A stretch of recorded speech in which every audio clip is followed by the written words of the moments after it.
Please take your seats. The meeting is about to begin. Remember to speak into the microphone, as this meeting is being recorded for public record. Please stand by. We are going on air in 5, 4, 3, 2, 1. Good morning. Today I'm joined by Commissioner Magazine and Commissioner Bott. Today is May 26 at our Land Use and Sustainability meeting. Before we proceed, would our city attorney like to make any announcements?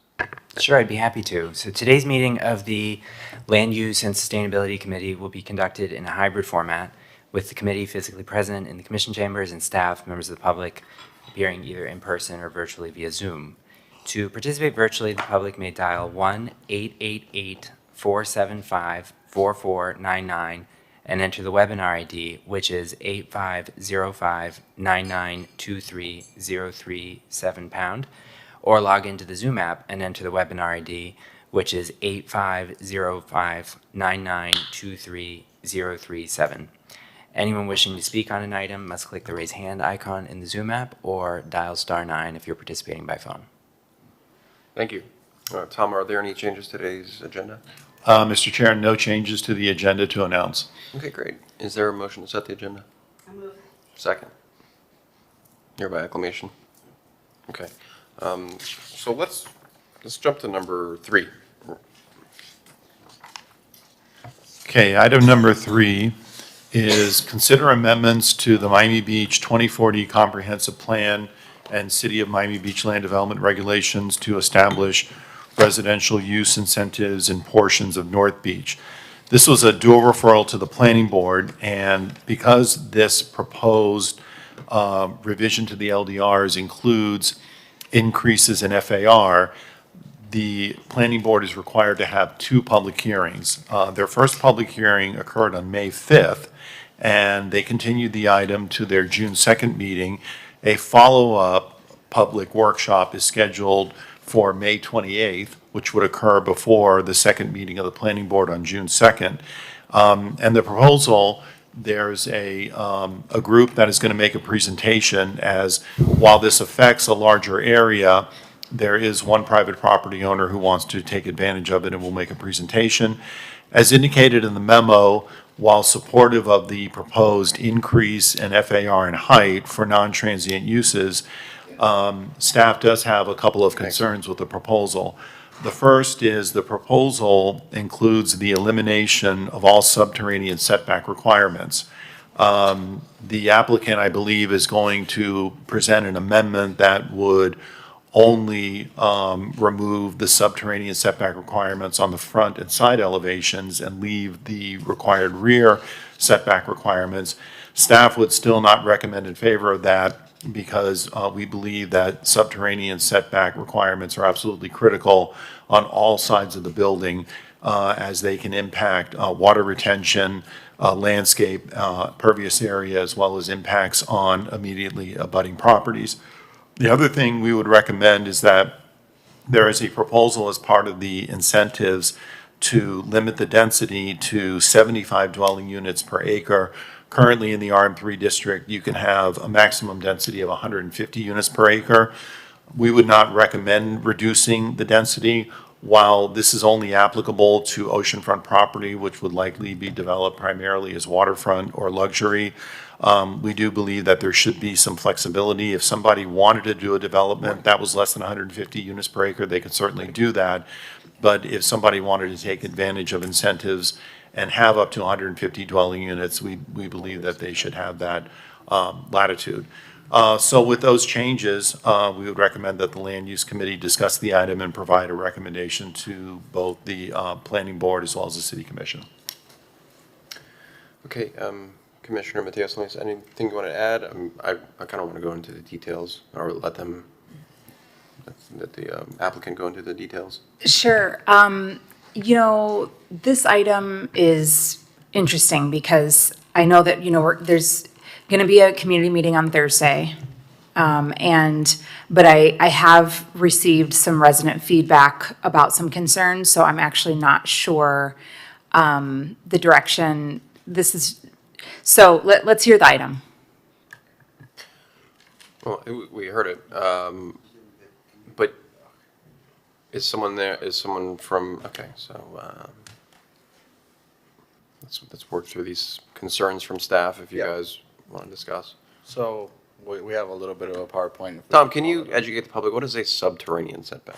So subterranean setback, there's a requirement in our code that any levels of a building that are below grade, and subterranean is defined as an area of a property that is below sidewalk elevation. So like below grade, parking, for instance. Under the Florida Building Code, there's limitations as to what types of uses can be provided in a subterranean area.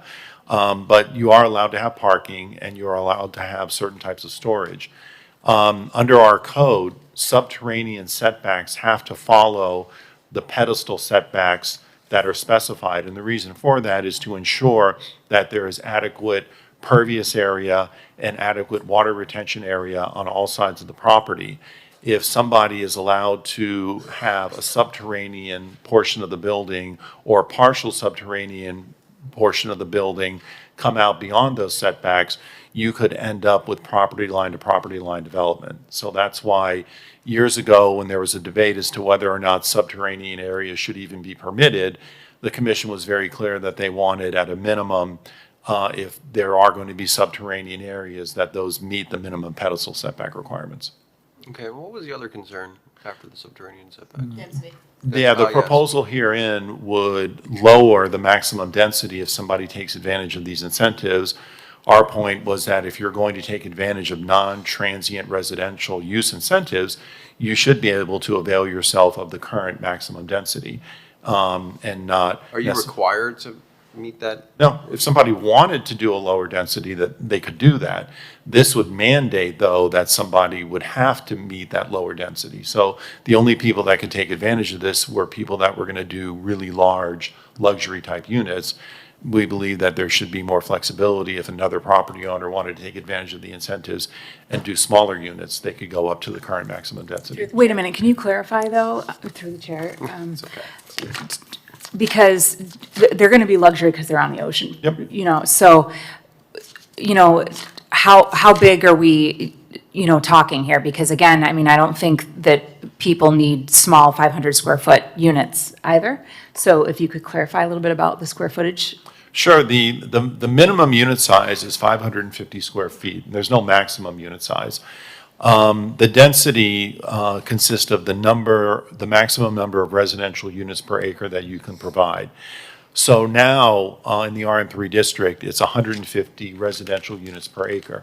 Typically, as you correctly stated, on the ocean, most units are luxury residential.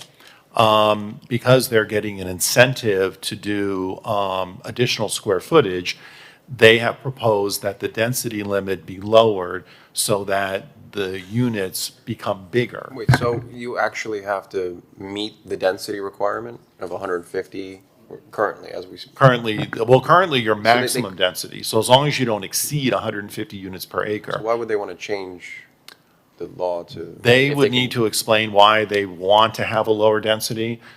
In a lot of instances, luxury buildings are well under 150 units per acre because they're typically doing 2,000 to 3,000, sometimes larger square foot units. I would imagine they're going to be proposing the same thing here, so they would likely be well under 150 But what units does that per acre. require, a code change? Because within this residential incentive area, they are proposing that the maximum density not exceed 75 units per acre. So if you want to take advantage of these residential use incentives, the FAR, the height, you would have to do much larger units, and you would not be able to do as many units as you could otherwise do. Through the chair. Yeah, Commissioner. Tom, so I'm looking at this map, and I think when this item had first been kicked around in discussions a year ago, it was a much smaller area, maybe? Was it? Or am I Well, misremembering when that? they had originally proposed something within this area, it was limited to a couple of properties. There's a vacant lot that's just north of the Deauville site, and they proposed that general area. Because they did not want to file a private application, they needed to expand the area because this was a commission referral. And so now they've expanded the area that this would be applicable. Wait, why did they need to expand it? Because if they wanted it specific to one property, it would have had to be a private application filed Right, to the okay. planning board. So here's my thing, like, this is a wildly disastrously congested area of North Beach. It is a topic of conversation every day in all kinds of places and forums and among all kinds of people. I am very, as my colleagues on the dais with me are, very, very interested in figuring out how to make more missing middle housing. The reality is that the land acquisition costs of oceanfront property are not going to be affordable missing middle workforce housing. So I normally would say, let's keep the density where it is because that gives us flexibility to move forward on this if somebody came with a great project. But the reality is, this is going to be, any redevelopment in this blue box is going to be ultra luxury by definition. Anybody who looks at Instagram will see people posting about how North Beach is the last underdeveloped, unspoiled part of North Beach. And people are not coming to buy property on the ocean to build missing middle housing. So given that that's not a benefit, then why would we keep the possibility of having more dense usage there when we know that traffic is an unmitigated disaster?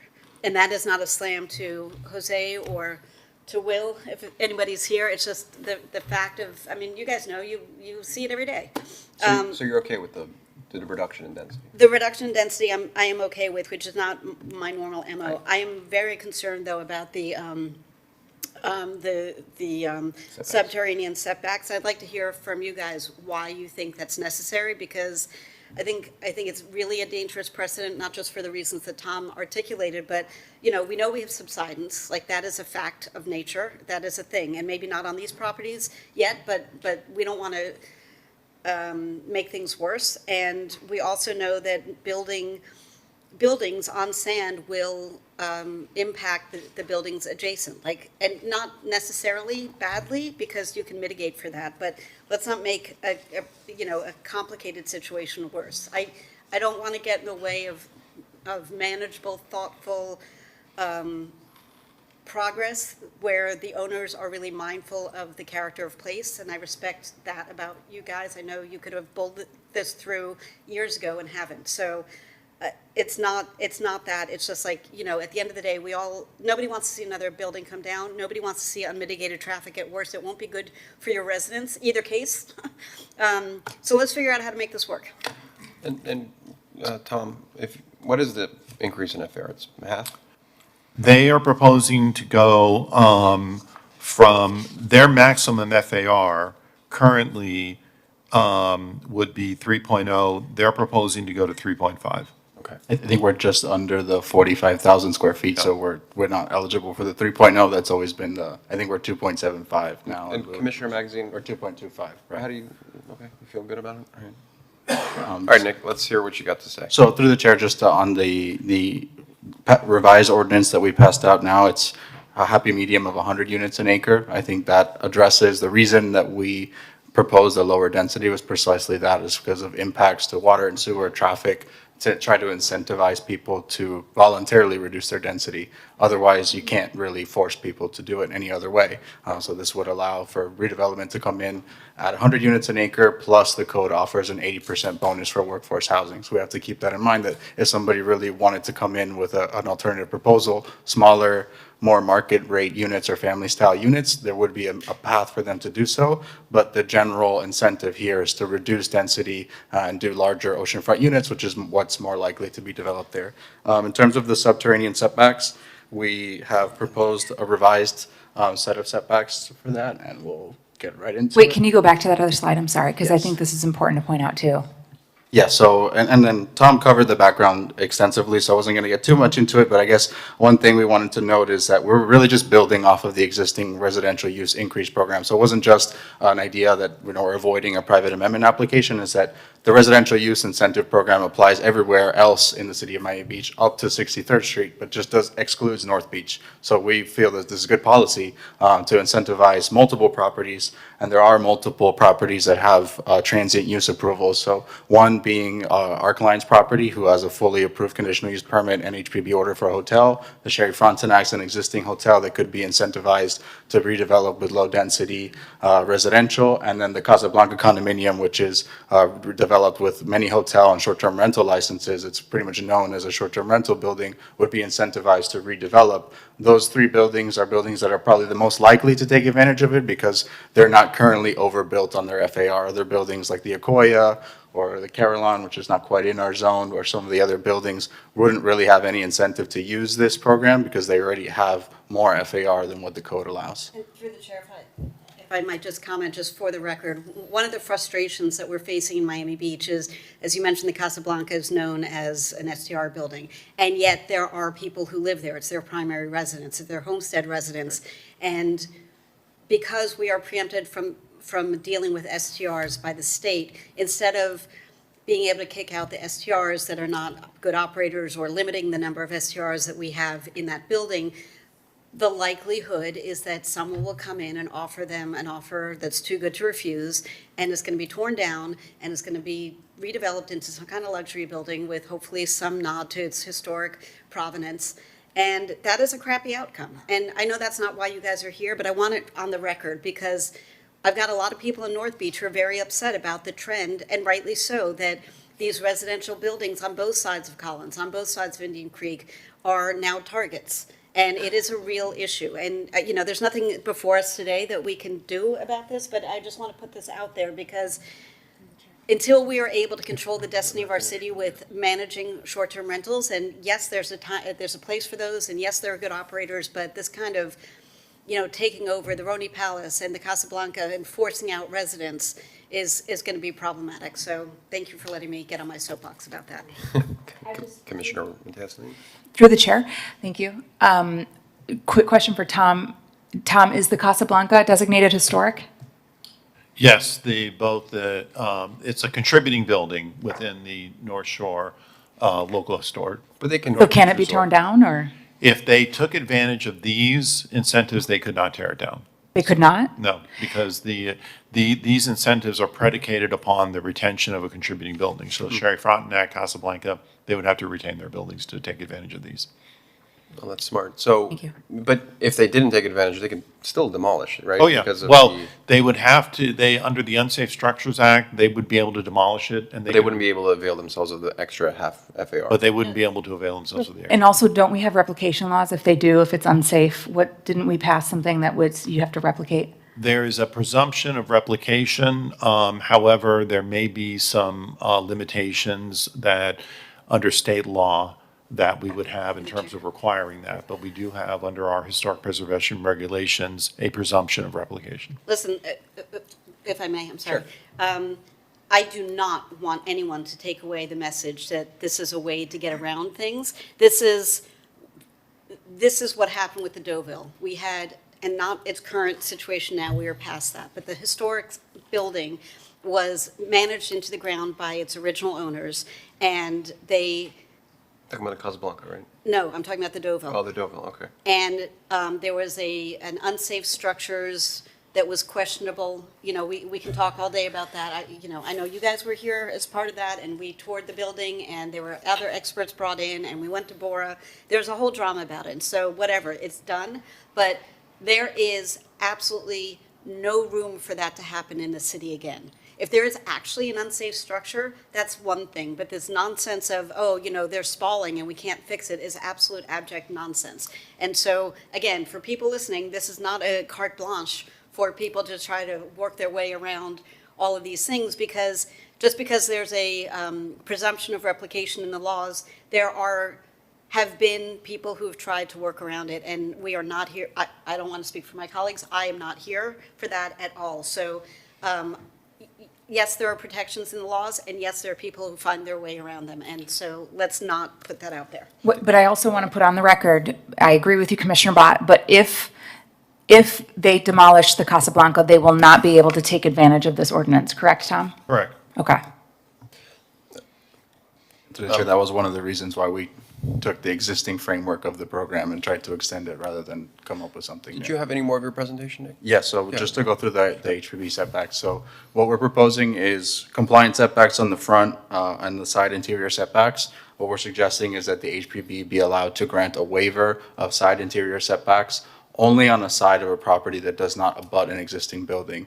So essentially what this works out here is that for our client's property, it would be abutting the Deauville site, which is a vacant site. The Deauville North Beach Oceanfront overlay legislation also permits the Deauville to seek a waiver of subterranean setbacks. So their subterranean setback abutting our property line is going to be 2 feet or less. And what we're requesting is to be able to request from the HPB a waiver to allow our subterranean setback only on that side that abuts the Deauville to essentially mimic the same condition. All other areas of the property would comply. So the front would be compliant with setbacks. The other interior side facing the Sterling would comply with interior side setbacks. And the rear, we're asking for a slight reduction in the rear setback, but we could redesign and comply with the rear setback if necessary. In exchange for allowing of this waiver, we would provide additional stormwater mitigation within the property in the form of bioswales, rain gardens, cisterns, these types of additional capacity enhancements that are not currently required by the code but would be required. And in order to justify this waiver to the HPB, we've added language that we would be required to submit a technical report from our civil engineer showing and calculating the actual measured quantified difference, the additional stormwater. And we've spoken with our civil engineer, Walter Lugo, and he suggested that we can design this property to accommodate double the amount of stormwater that it would normally be required to accommodate under the code. Tom, but this, so the setback currently is 10 feet? Yes, on And then the side. they want to have a possible HPB waiver to 2? So this is what it would look like, Tom, 2 feet, correct, yeah. on the south side.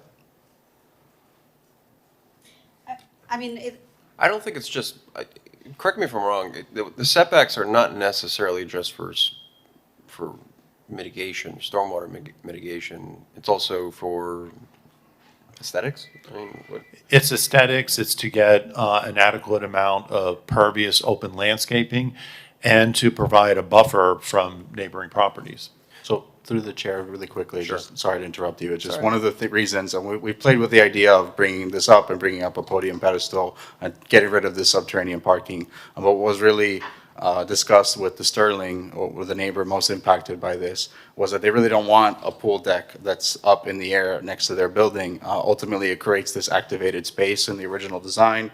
If you see it here, that is their units are going to look over this pool deck that gets created when you do an above-ground parking pedestal. So because of the narrowness of this site, it just allows for us a little bit of flexibility to underground the parking, create greater view corridors. Of course, we know that the Deauville, it historically came up to the property line, and the new Deauville, the building, is not coming all the way to the property line, but their loading area and their beach access path are. So it creates a very tight squeeze for our parking podium. So what we're trying to do is solve for that, create a lighter design that undergrounds the parking. But in order to underground the parking, we need a little bit of flexibility to create a workable subterranean garage. And I think we're achieving that by just allowing for a waiver against the south setback, where the Deauville is going to be doing the exact same thing. Tom, sorry, through the chair. But this is then, this entire district can apply for these setbacks, right?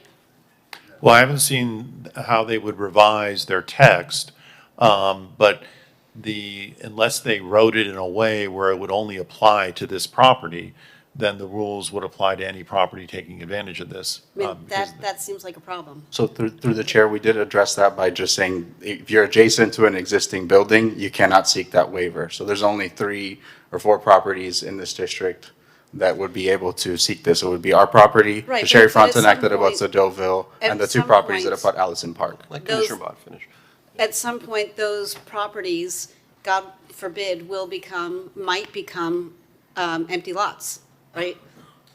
Because an existing building is only existing while it's still standing. If somebody purchases it and decides, and the residents accept the buyouts, and then it's an empty lot, then all of a sudden, the rules of engagement change a little bit. Like, I'm sure I'm not getting this exactly right, but I understand what you're trying to solve for with the language, and I do appreciate that, but I don't think it is ironclad. I think, and I'm not a lawyer, I don't play one on TV, but to me, it feels like it's not getting there yet. Mr. Chairman, can I make a couple of comments? Sure. So Commissioner Bott, like if you start at the south, that's a park, so that will always remain in place. It's no building there, so we would be able to ask for a waiver on the north and south sides of the parking lot of the park, right? So that's two. And then you go north from there to the Sherry Frontenac, and as Nick told you earlier, the Deauville overlay permits the Deauville to ask for a zero setback waiver for its subterranean garage. So there's no building there, so it would be the north side of the Sherry Frontenac property. And then it's the south side of our property. But Michael, I've never called you Yeah. Mike in my life. Michael, that is currently unoccupied, but they could develop it. It's that little parking lot thing, right? Right, I think it's highly unlikely, but it's possible in the Okay. future. Sorry. No, thank you. And through the chair, the language is saying an existing building, existing on January 1st, 2026. I understand the concern. If a lot were to become vacant, then now you've opened the door to allow somebody to seek that waiver.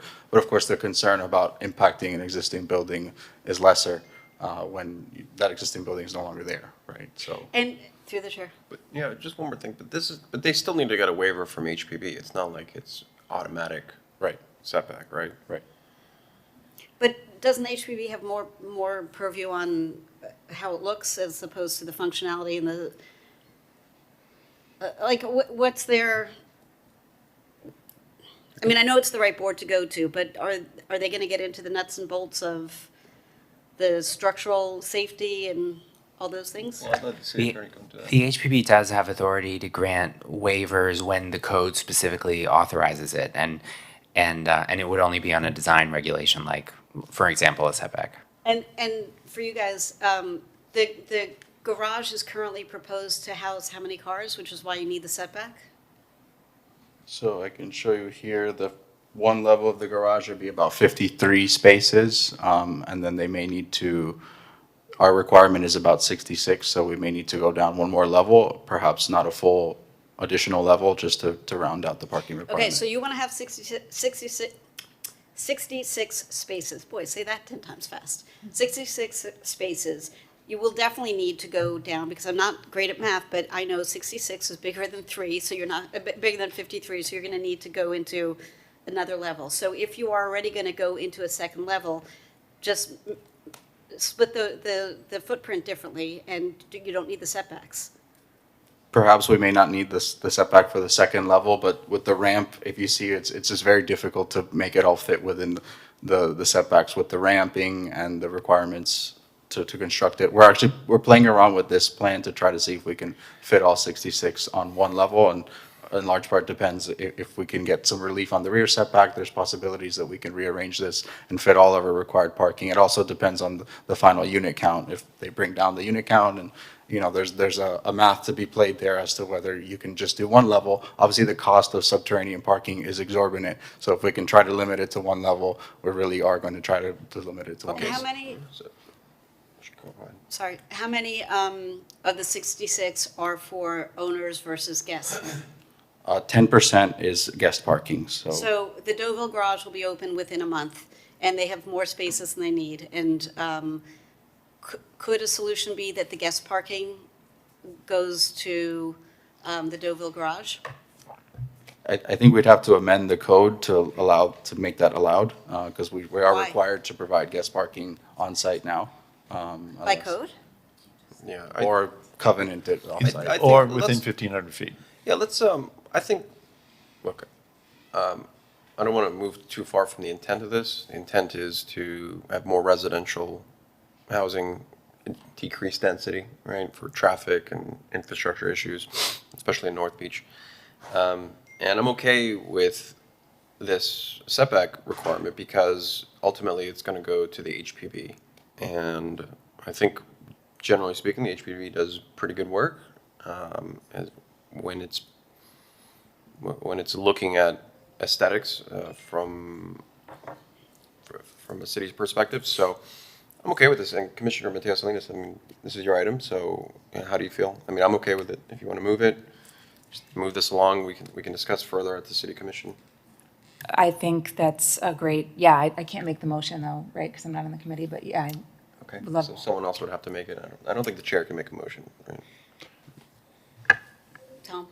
I just wanted to confirm that the motion would be to send it to the planning board and the commission with a favorable recommendation. And just to confirm, the recommendation from land use would be that the setback waiver applicability would only be on the south side of the site and would not apply to the front, the rear, or the other side, and that you would be okay with their proposal to limit the densities to 75 units per acre. You okay with that, Commissioner? Through the chair, can we use our revised ordinance with 100 units an acre as a happy medium compromise on the 400. setbacks that we've proposed? We recommended 150, so if the committee is okay with 100, you could say 100. I mean, we're kind of honestly indifferent on the density. We're just trying to reduce impact. It doesn't affect our project. I'm okay with 100. I mean, I'm still not okay with the setback, so I'll make the motion, but I'm going to vote against it. And, you know, you've got plenty of time to keep tweaking this, so, you know, it's just to move it to another Nick, place did you to want to say discuss. something? Nope. Oh, I thought you were about to say something. Okay, so do we have a motion? Motion All right, as second, amended. as amended. And did you vote against it, Commissioner Bott? I did. So it's 2-1, Commissioner Magazine and Suarez in favor, Commissioner Bott against? Yeah. Okay. And that's just. Well, Commissioner Magazine, I don't know, you've been pretty quiet. I don't know if you want to chime in. I'll remain quiet until we talk about non-waterfront luxury housing. Got to get through this, so. Commissioner Bott, what setback are you? In general, for the next 2 years. What's the question? What setback are you comfortable with? I think they need to keep working on this to find a solution that doesn't, I know that Deauville has the thing, but I don't want to use that precedent as a precedent in this whole section. So I just want them to keep working at it to find a better solution. And I have confidence that they will. Yeah, so it's not killing the project, it's just, you know, Well, do you want to just keep it at land use then? I mean, huh? you've got you've got a public meeting coming up this week, you're going to planning board, you're coming, where's the next place that you're coming to? After their public meeting, they would be going back to the planning board. They're scheduled to go back to the planning board on June 2nd. If the planning board transmits the ordinance to the commission on June 2nd, first reading would likely be in July. Is that enough time to try to figure this out? And you guys will figure this out so that I'm not like losing sleep over a building falling down next door to yours? Because nobody wants that. Okay, I'm fine with moving it. Okay, so we're good, right? It's already been, we're voting on. Thank Thanks, you very guys. much. Thanks, guys. Thank you. So it doesn't come back to land use? It just goes to planning board and then the commission meeting? Correct. Great. The next time you see it, it'll be first reading likely in July. Okay, but does it stop at planning board first? Yes, they have to transmit it. Okay, great. Okay, now that we're on the topic of reducing transient use to residential use, let's call it number 1. Okay, item number 1 is discuss LDR amendments pertaining to the Washington Avenue residential plan. Okay, Tom, you want to bring us up to speed Sure. where we're at with this item? As the committee may recall, a very comprehensive ordinance that would increase FAR in height to incentivize non-transient residential uses along the Washington Avenue corridor, which went through a very lengthy planning board process and as well as the land use committee, went before the city commission for first reading on February 5th of this year, 2026. After a lengthy discussion, the committee referred the item back to the Land Use and Sustainability Committee for additional discussion. After first reading on February 5th, in consultation with the item sponsor, There were some amendments that have been made to the proposed ordinance, which are included in the revised ordinance for this discussion. In this regard, the maximum building height for non-transient residential has been reduced from 100 feet to 75 feet. Additionally, the setback requirements have been modified to move the buildings further away from properties that are closer to Flamingo Park on the west side of Washington Avenue. We've also included a maximum unit size requirement. And these changes are memorialized in the revised ordinance regarding heights and setbacks for discussion at the Land Use Committee. The administration remains highly supportive of this proposal, and we would recommend that the Land Use Committee endorse the proposed modifications and send it back to the City Commission with a favorable recommendation. Okay. So Tom, right now, the incentive still is to build hotels on Washington Avenue, correct? Correct. Does that remain in place? Yes, Okay. the height incentive. All right. And how many hotels have taken advantage of this on Washington Avenue since the incentive for hotels? 3, the Moxie, the Good Time, and the Anglers. Okay. And then we have another hotel coming on Washington Avenue, correct? Yes, the Haddon Hall development, and they were incentivized by this as well. Okay. And then you mentioned that staff is highly supportive. Why? The reason that we're highly supportive is that, in our experience, in order to change an area for the positive, to activate an area, to go from an area that is currently lacking in terms of adequate types of commercial uses, is to introduce a mixed-use component, a true mixed-use component. In this particular instance, Washington Avenue has permitted residential uses as an allowable use without any incentives as of right since at least 1989. And in fact, there's actually a 0.5 FAR bonus to do residential in addition to the 0.5 bonus that was previously available for hotels. But nobody has taken advantage of that. In our experience, in order to jumpstart and truly incentivize mixed use by adding residential, you would need to increase the FAR. In this particular instance, we believe that the proposed increase in FAR would strike a careful balance between preserving the scale, character, and context of Washington Avenue and providing enough of an incentive for developers to consider investing the money to develop a residential project.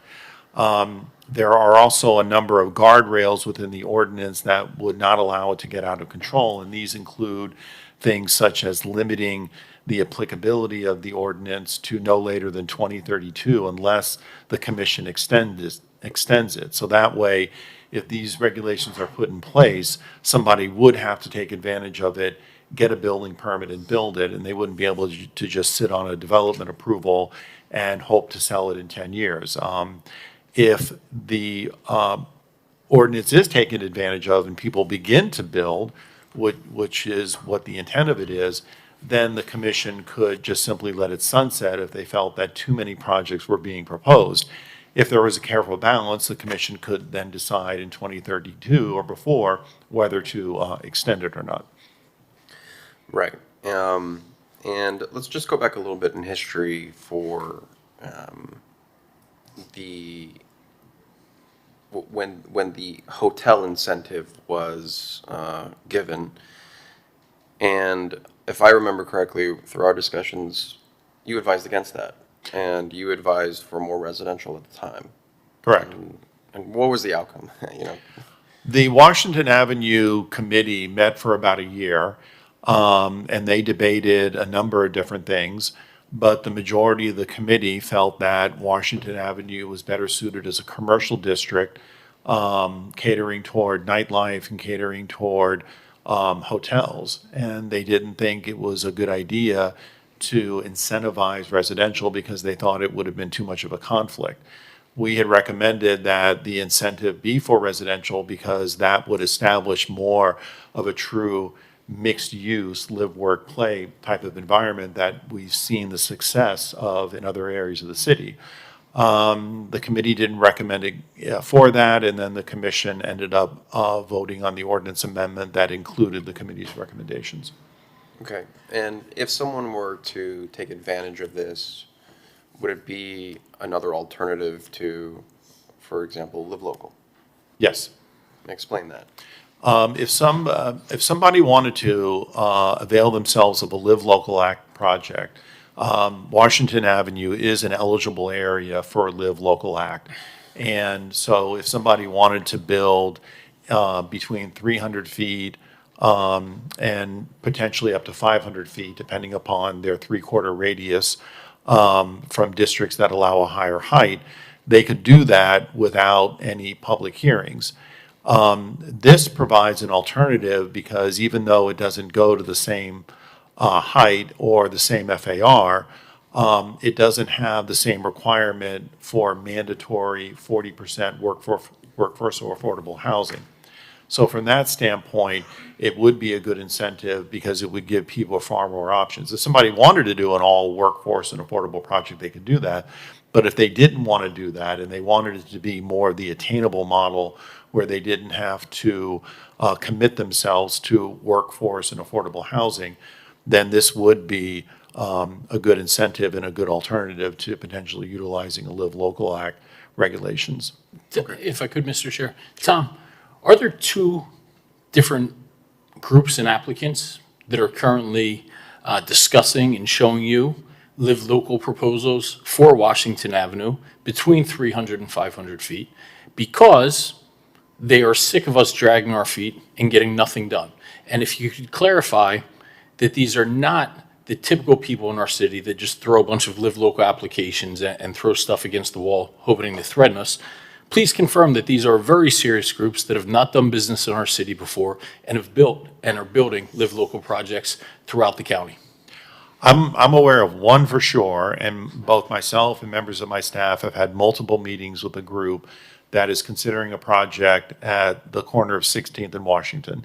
And initially, they had proposed something that was in line with what is being proposed under these incentives. And more recently, they've come to us with a potential proposal for a Live Local project, which goes much higher and has a much bigger building footprint. And in my estimation, they appear like they would be ready to move forward with either option. Tom, how tall would a Live Local project on 12th and Washington be able to avail themselves? If they're within 3/4 of a mile of 7th Which I believe that they and are. Alton, which I believe that they are, they could go up to 519 feet.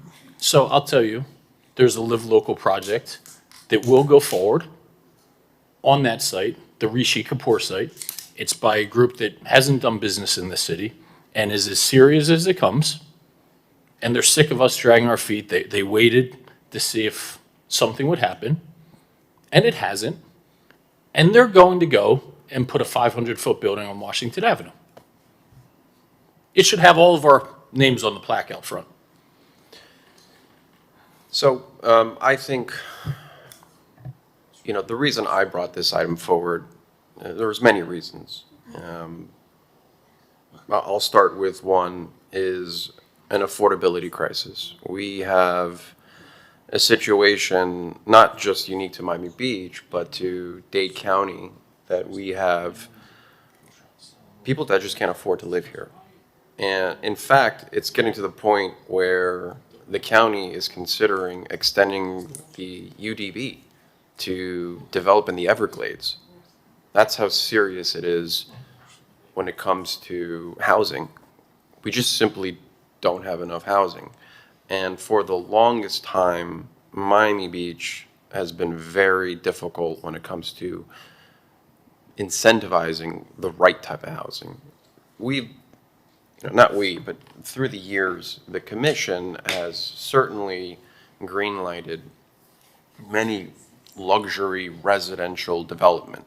And for the past 10 years, we don't really build any more housing that caters to that missing middle of people who make more than they would qualify for government housing, but they can't afford a $2 to $3 million plus new construction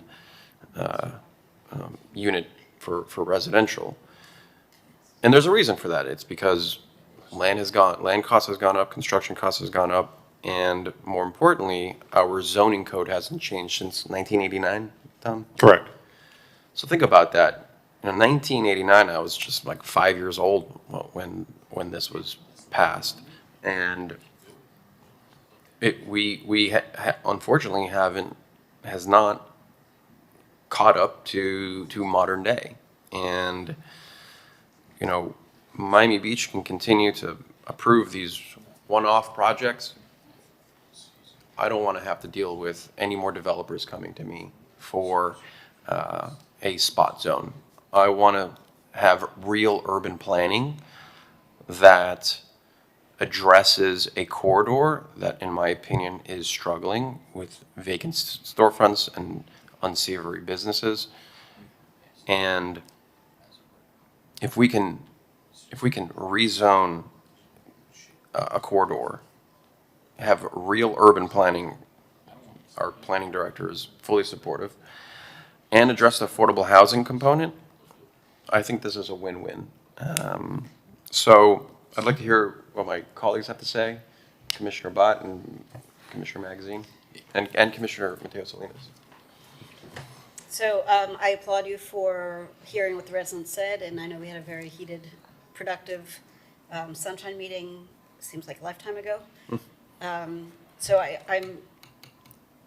appreciate these changes. And we all share, as we've already discussed, the desire, the need to do something about missing middle housing. A couple of questions. Tom, I know we had talked about this at one point. I just don't remember where we netted out about lot aggregation. Is there a maximum number of lots that can be aggregated to take advantage of this? Yes, currently, under the regulations, the minimum unit size is 13,000, but there is no maximum. So if somebody wanted to aggregate an entire block, they could aggregate an entire block. But there's a minimum, and the reason we established a minimum was to ensure that it would be a housing project that was not geared toward larger boutique luxury units. So 13,000 square feet is approximately like, what, an eighth of a block? 2 lots, 2 lots. Yeah. So, Which aren't big. and that's the minimum. right, so I would like to toss out to the group, putting in a maximum lot aggregation so that we don't end up with a monolithic block.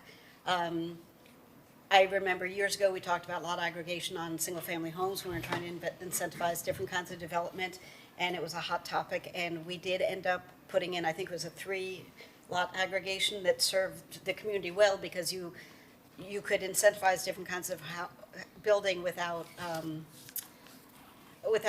taking over and really changing the character of a neighborhood. So that's something I'd like to chat about with the group. And then also, has there been further conversation with the affected neighbors, Flamingo Park?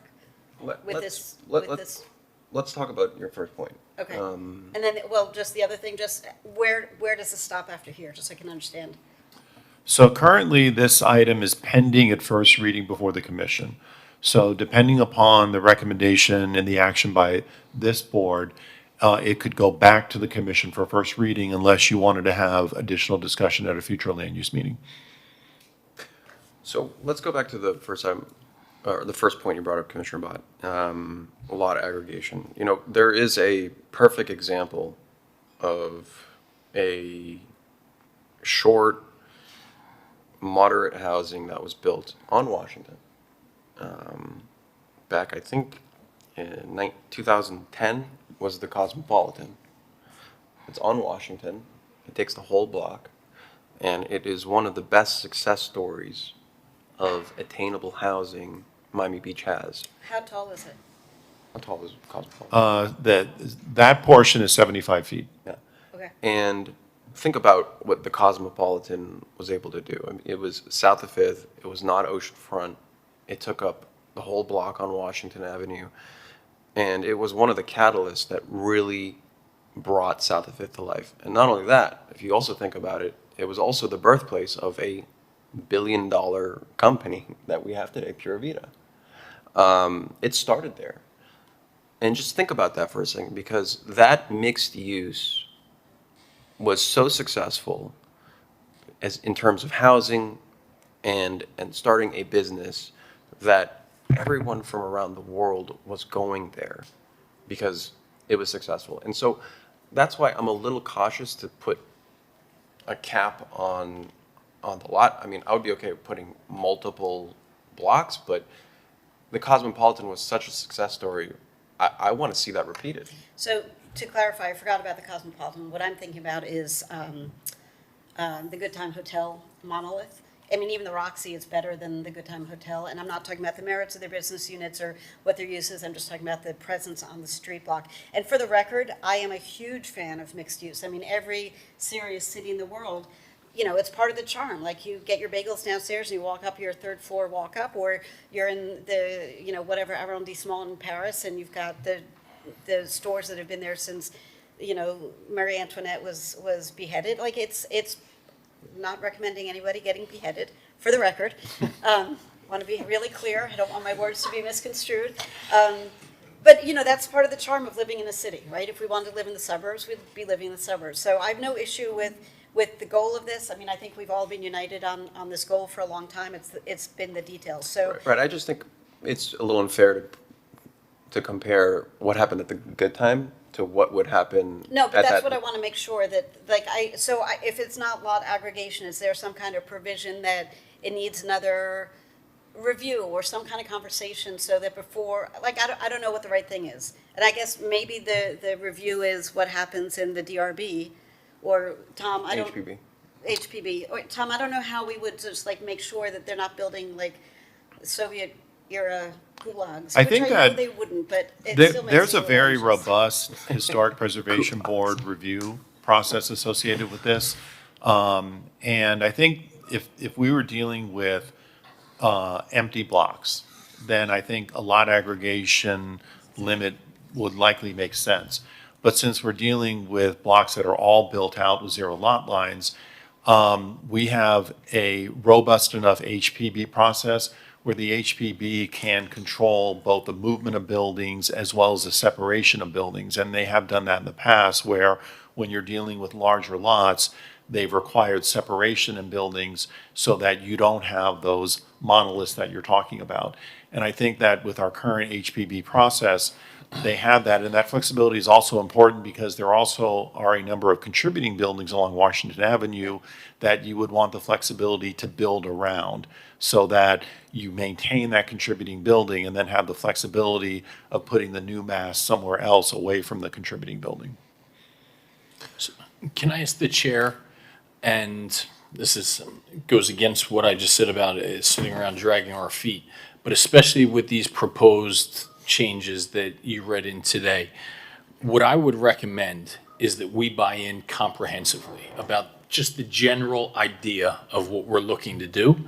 But the last thing in the world I want to do is have policy change that serves as no catalyst because it's not feasible, right? So what I would suggest actually is, if it's the will of this body, after discussion, have another meeting that talks to some of the property owners that would like to develop it and say, we're leaving it to you to attempt to thread a needle. You need to tell us what works, that is enough of a catalyst that gets done, but is minimalist enough that is politically feasible, right? So if we pass, okay, it's 75 feet, but it needs this parking X, Y, Z, and that's just not realistic, well, we've wasted our one opportunity to do so. And we're just kind of, with respect, flying by the seat of our pants, throwing some of these things up.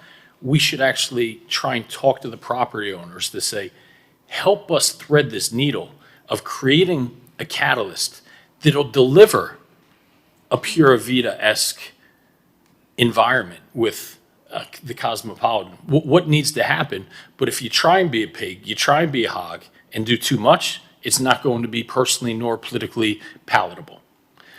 That's what I would suggest. And I don't know if the chair would humor me. I did create a little presentation over the weekend in a Go to the Simple. videotape. simplistic fashion that I'll speed through, if we could just see, because we do a lot of talking up here, right? And sometimes we forget what we're trying to achieve, where we're at. So if you could just humor me maybe for 2 minutes to Of just course. kind of go through this. I'm gonna get a little jealous. You created monsters out of all of us. You know, essentially, it's, okay, why are we doing this, right? It's not because development and not this. It's, one of the reasons is housing is out of control in our city, right? Rents have gone in a non-luxury from $2,500 to $5,500 per month. And why is that? It's simple economics, right? Supply and demand. Because of the efforts of a lot of us and the craziness in some other places, Miami and Miami Beach have become a much more attractive place to live.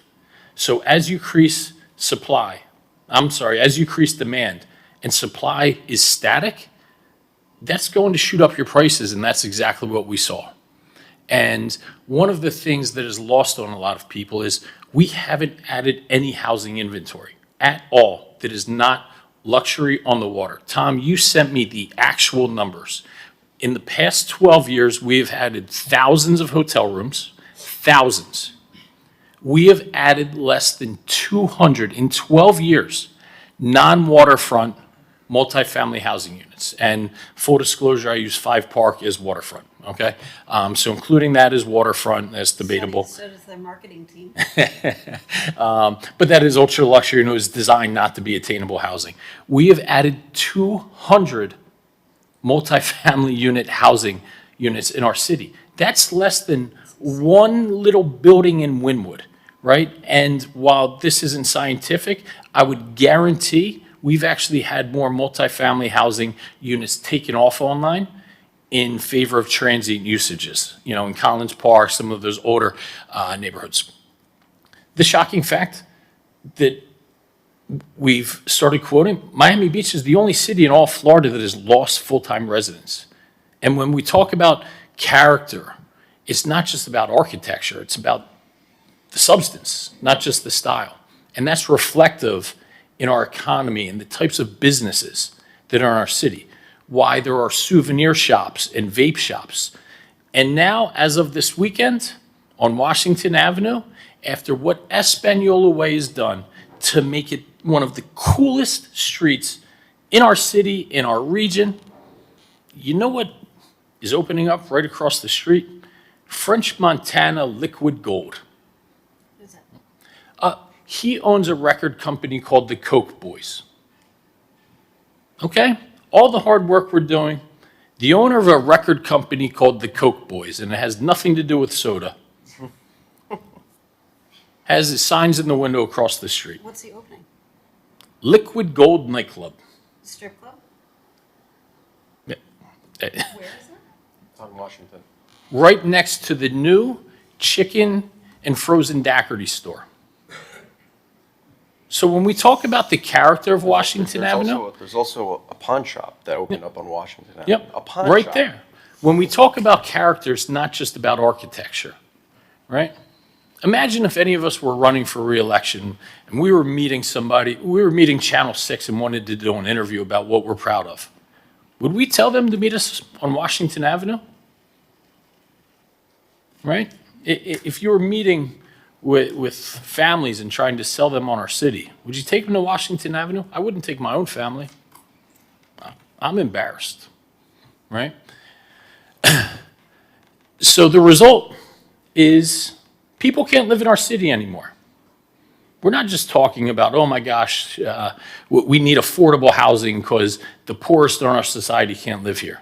Middle-class people can't live here, okay? Segafredo, why they shut down? It's not because of a greedy landlord or high rents. The city owned that building. The city went to them and said, you know what? We'll give you a revenue share. Don't pay us rent because I still can't make it work, right? Because there's no residents that support those types of businesses. Okay, so what this is not, this isn't some developer giveaway. Live Local is. Live Local is a developer giveaway. The sponsor of the bill, I begged for a change the day that it was going because I knew, when I saw it written, I knew exactly the developer that written that amendment. Exactly. And I asked for an exception to that, and we didn't get it. You know what? Because billion-dollar developers are a lot more stronger than us. So we should do something that is for us, not developer-driven, right? That is the solution. PJ, if we could go to the next one.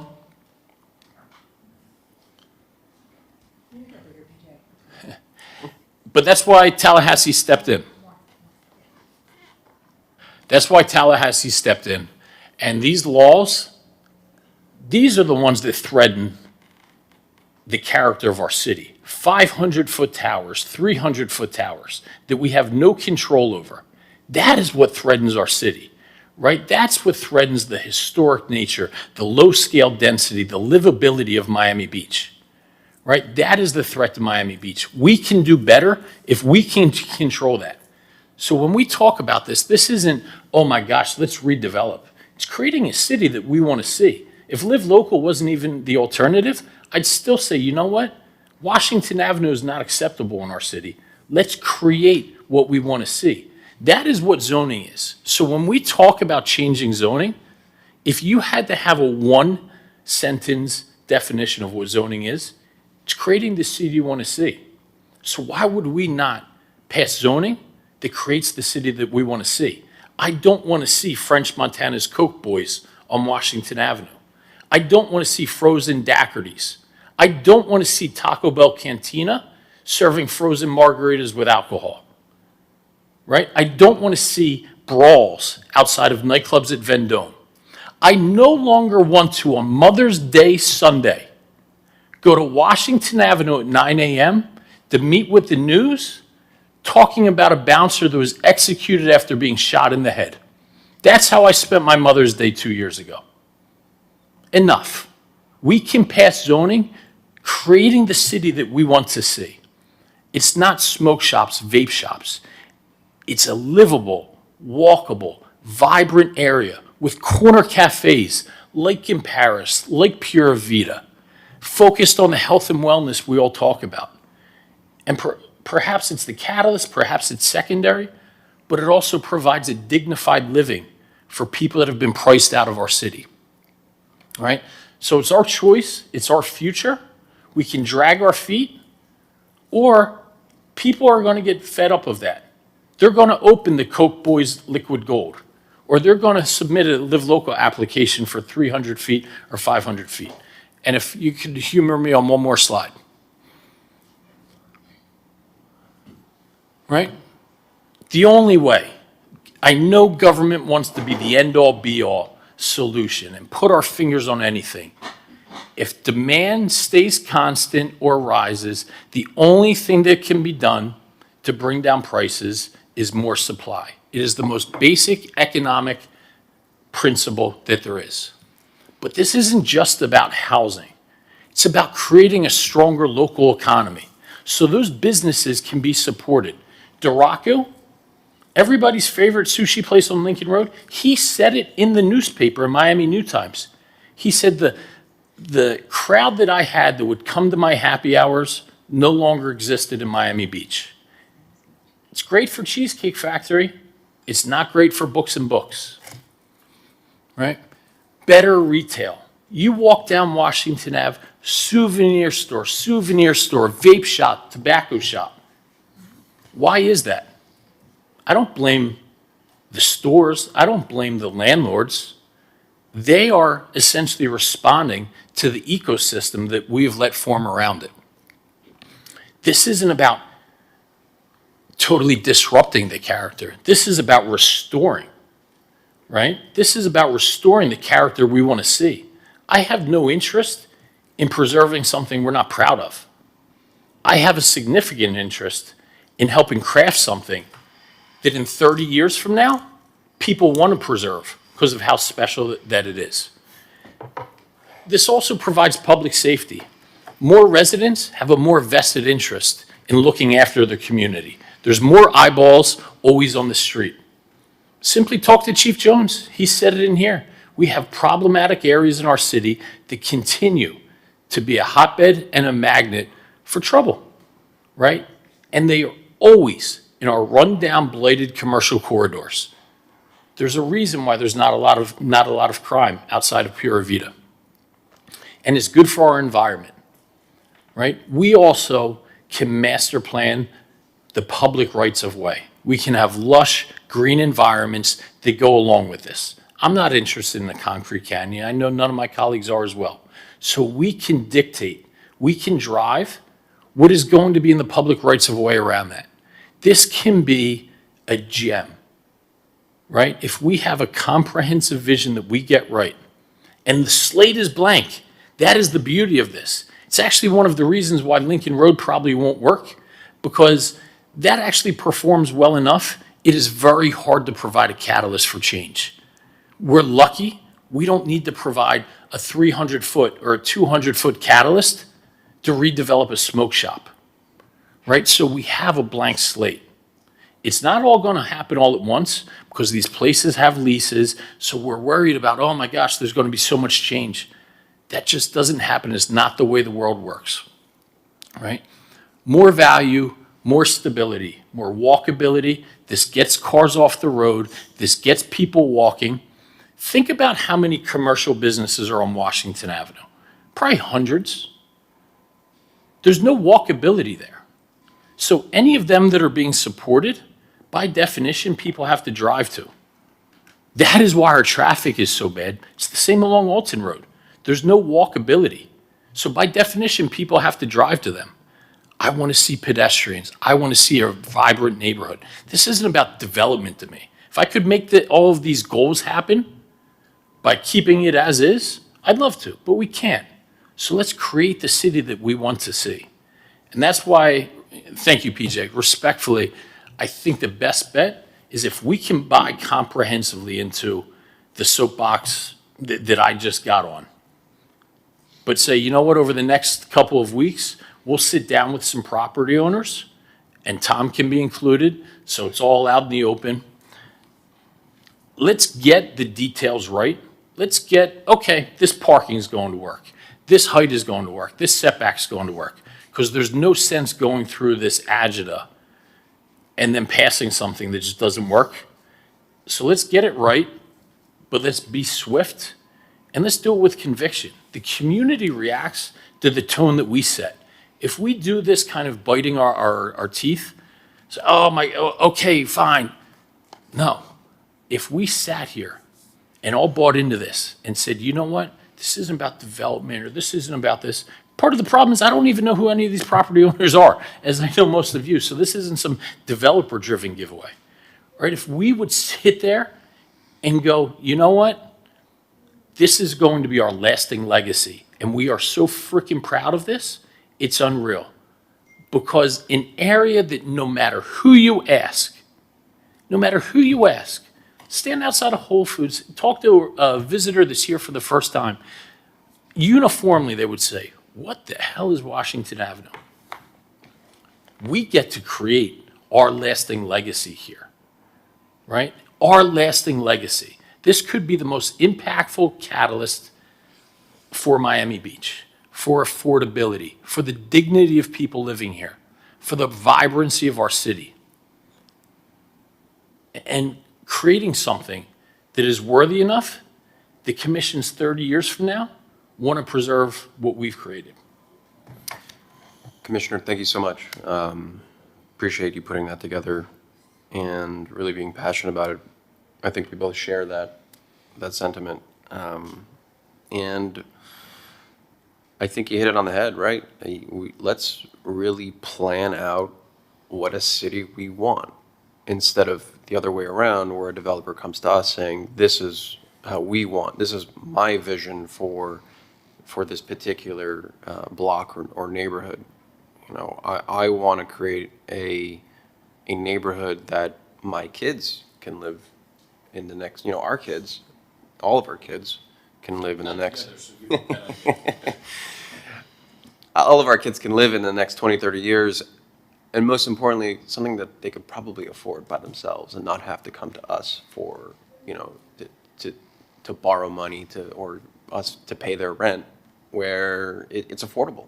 And it's similar to what South of Fifth was when it was when it was built 10, 20 years ago.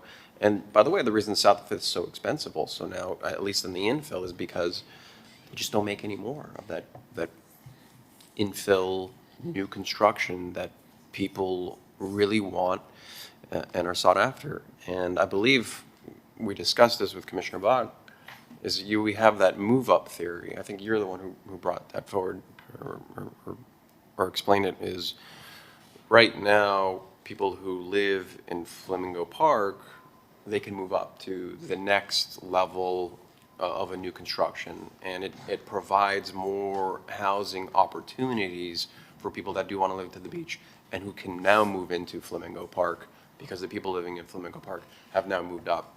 And so, And Commissioner, if I could also add just one point to that, because I'm going through with my own family right now, right? You take somebody like my daughter's mother. If she wants to or needs to move to Miami Beach, and she goes, okay, my budget is $4,000 a month, let's say, right? And housing like this isn't available, well, they're going to go and bid up the price of Flamingo Park. And that's why Flamingo Park has become so expensive. If you look at 2-2s there, right, you're talking, and I just did this analysis I've been doing for the past few months, 2-2 rentals in Flamingo Park, 700 square feet. They're actually 2-1 units going in the $3,000 per month range, right? 600 or 700 square feet, 2 bedrooms, 1 bath, and it probably wasn't even really meant for 2 bedrooms, right? Are now $3,200, $3,300 per month. But what's going to happen, people like my daughter's mom are going to come in and go, I need to live in Miami Beach, or my daughter's growing up, or I just really want to live here. But you know what? There's no housing like at the Cosmopolitan available anymore. So I'm going to go and rent in Flamingo Park. And that's going to displace the people that can't bid with her, that force that downward. Commissioner Matias-Salinas, did you want to add? Yeah, a couple things. Commissioner Magazine, appreciate what you stated about meeting with some developers, because I agree with you, we might have in our mind, we want this, we want the courts, we want the Cosmopolitan, but is that realistic? And then, because I worry that the legislation, it has a minimum, well, our minimum unit size is already, what is it, Tom, 500? 550. 550. So this is lowering it to 500 square feet per residential unit, and then it caps it at 1,300, which to me is too small. I mean, if we have people like your daughter's mother, and I have friends as well that have a kid or two that want a 2-bedroom that's not 600 square feet. So, and I can guarantee you every unit in the Cosmopolitan is bigger than 1,300 square feet. No, not necessarily. Tom, what's the average? From about 700.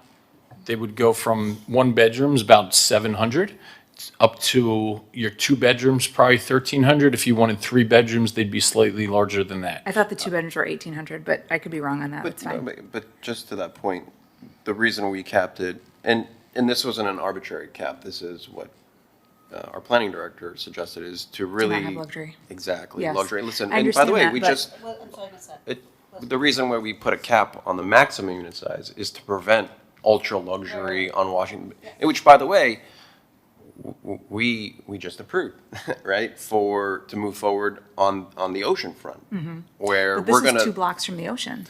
So I think, so my point is. Not ocean front. Right, correct, which is why it won't be luxury.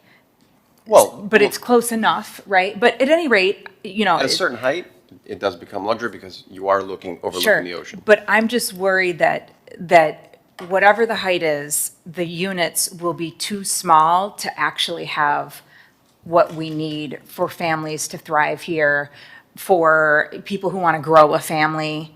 We need more, and we all know this. We don't have enough 2 bedrooms or 3 bedrooms. We don't have enough even sizable 1 bedrooms. So I just want to be careful that we may want something, but it might not, we might get something different. Because if we get a bunch of 500, 550, 600 units, studios, we're not going to have the type of Washington Avenue where we have families walking around.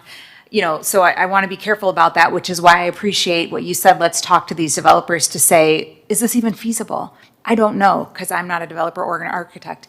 Nick, I have a question for you.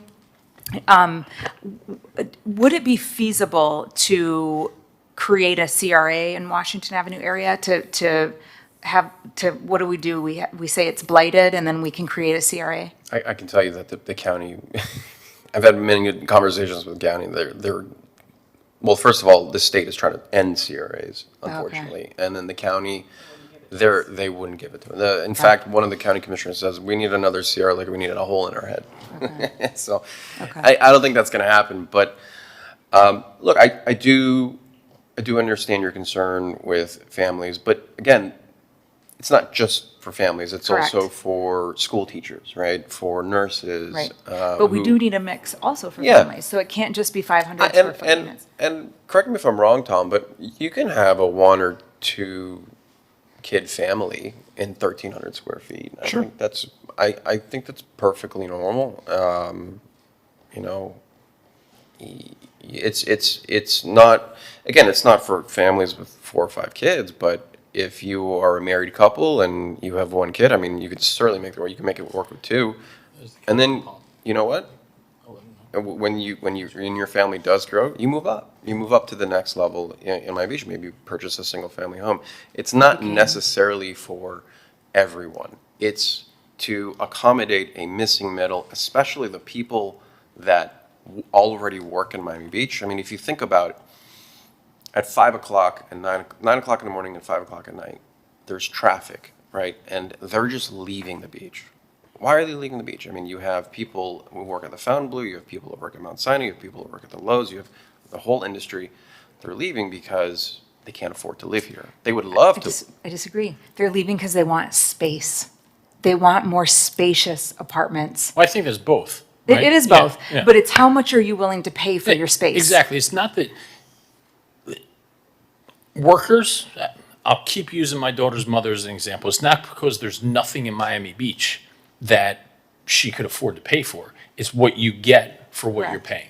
Right. And And I if think it's we're saying new- the same thing. Yeah. You know, affordability is also what you're getting for that price. And that's just my concern. I would like to see us bump up the minimum unit size a little bit, maybe to 600 square feet, and the maximum to maybe 1,400 or 1,500, only so that way we don't get a bunch of small units Yeah, I that say we your leave all of daughter's these mom will options not on the live in. table over the next month. Yeah. But I'm- as we speak with developers and stuff, and we'll see Commissioner whether. Matislian, I know you're not a part of this committee, but I am more than happy to look at it and accommodate that. I think if we need to bump it up, that's fine. I also want to defer to the experts on the matter, Tom.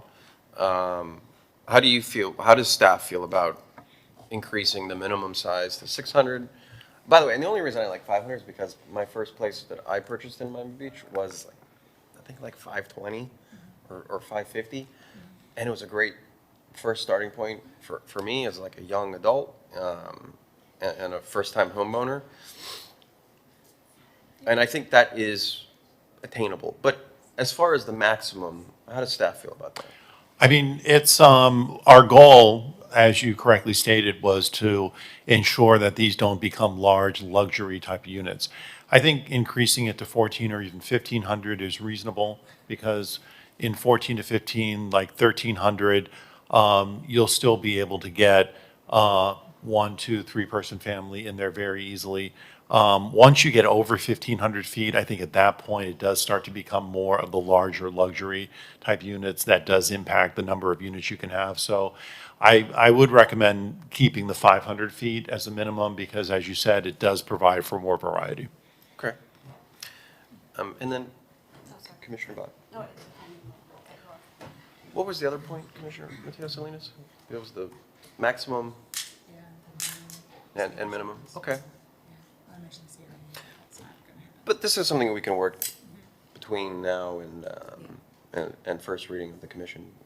Commissioner Bott, did you have anything else that you want to add? Yes, and with, I'll take a point of privilege if I might.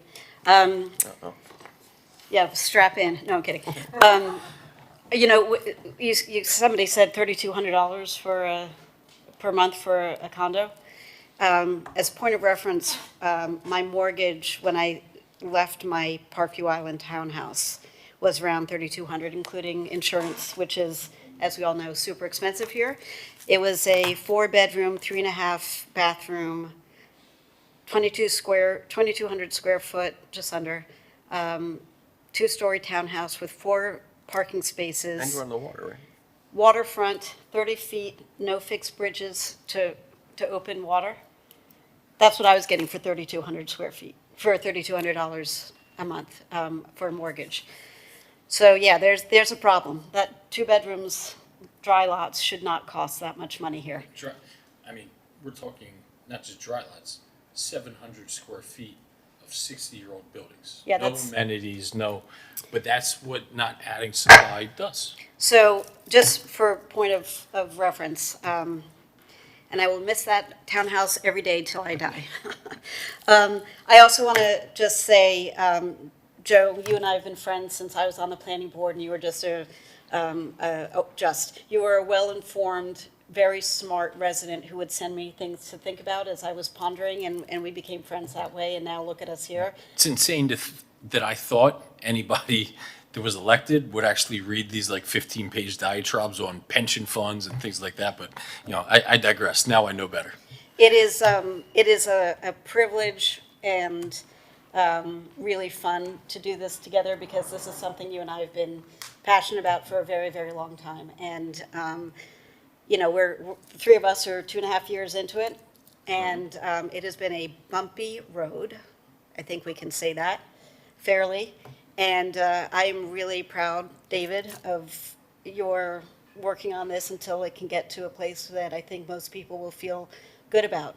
And I love the idea of slowing this down just slightly, not delaying months, but having some more conversations to make sure we have the details right. And what you guys may not know, and Monica, you may not know also, is that Saul Gross and Bernard Ziskovich are meeting with Eric Carpenter next week to talk about potentially doing a sort of a holistic master plan that takes this kind of thing into account. And what you talked about in terms of greenifying certain streets and, proper, holistic, community building, urban planning with all the bells and whistles. Like, how do we connect Washington directly to Flamingo? Can we make some green spaces? How do we connect it to Lincoln Road? Can we make some more green spaces? So I think this is coming in for a landing on what's been a really bumpy flight over the last, 1.5 years since you've been working on this. I'm really, and I agree with Monica about maybe the sizing can be tweaked slightly to just make sure that we're not cutting anybody off. But I'm very happy to say and proud to say that I'm supportive of this, with the caveat that we keep having the conversations. We talk to Bernard and Saul and the property owners, and just really, make sure those I's are dotted, the T's are crossed, and we measure twice and cut once, as I throw all my metaphors into one place. Yes. So well done, seriously. I give you a lot of crap, Thanks. but I will happily throw you flowers. You don't give me a lot of crap, Commissioner. Give you some crap. Thank you. Listen, at the end of the day, I think all of us here have the best intentions for Miami Beach. We just I know that. we just want to make the best use of our time here for the future of our children. And everyone up here has children, and we have to think about the future for what our family, our friends' family, our neighbors' families, and their future. And I think we're on the right path. I also have a meeting with Saul and Bernard. I'm more than happy to hear what they have to say. And speaking of public input, I think, if there's any public comment that, I don't know if there's anyone on Zoom who wants to speak, but I'm sure. Thank you, Charles, for always being involved. Oh my gosh, you guys, I know you don't want me here. No, of course. No, we absolutely do. No, I'm kidding. Thank you guys. First, I wanted to thank you guys for hearing residents' concerns about height and kind of modifying how you did that, and that goes noticed, so thank you, thank the committee for that. So I had, thank you for making some of the changes around height, and I appreciate that. I just have 2 quick things I wanted to say. I'll take less than 90 seconds. There is a concern of these kind of large blocks that have been developed on Washington Avenue in the past 10 years, where it feels like the storefronts are all empty. And I know we've talked about it a million times, Good Time, Moxie, there's a parking garage, which doesn't go up very high, but still is a big kind of block development between 5th and 6th.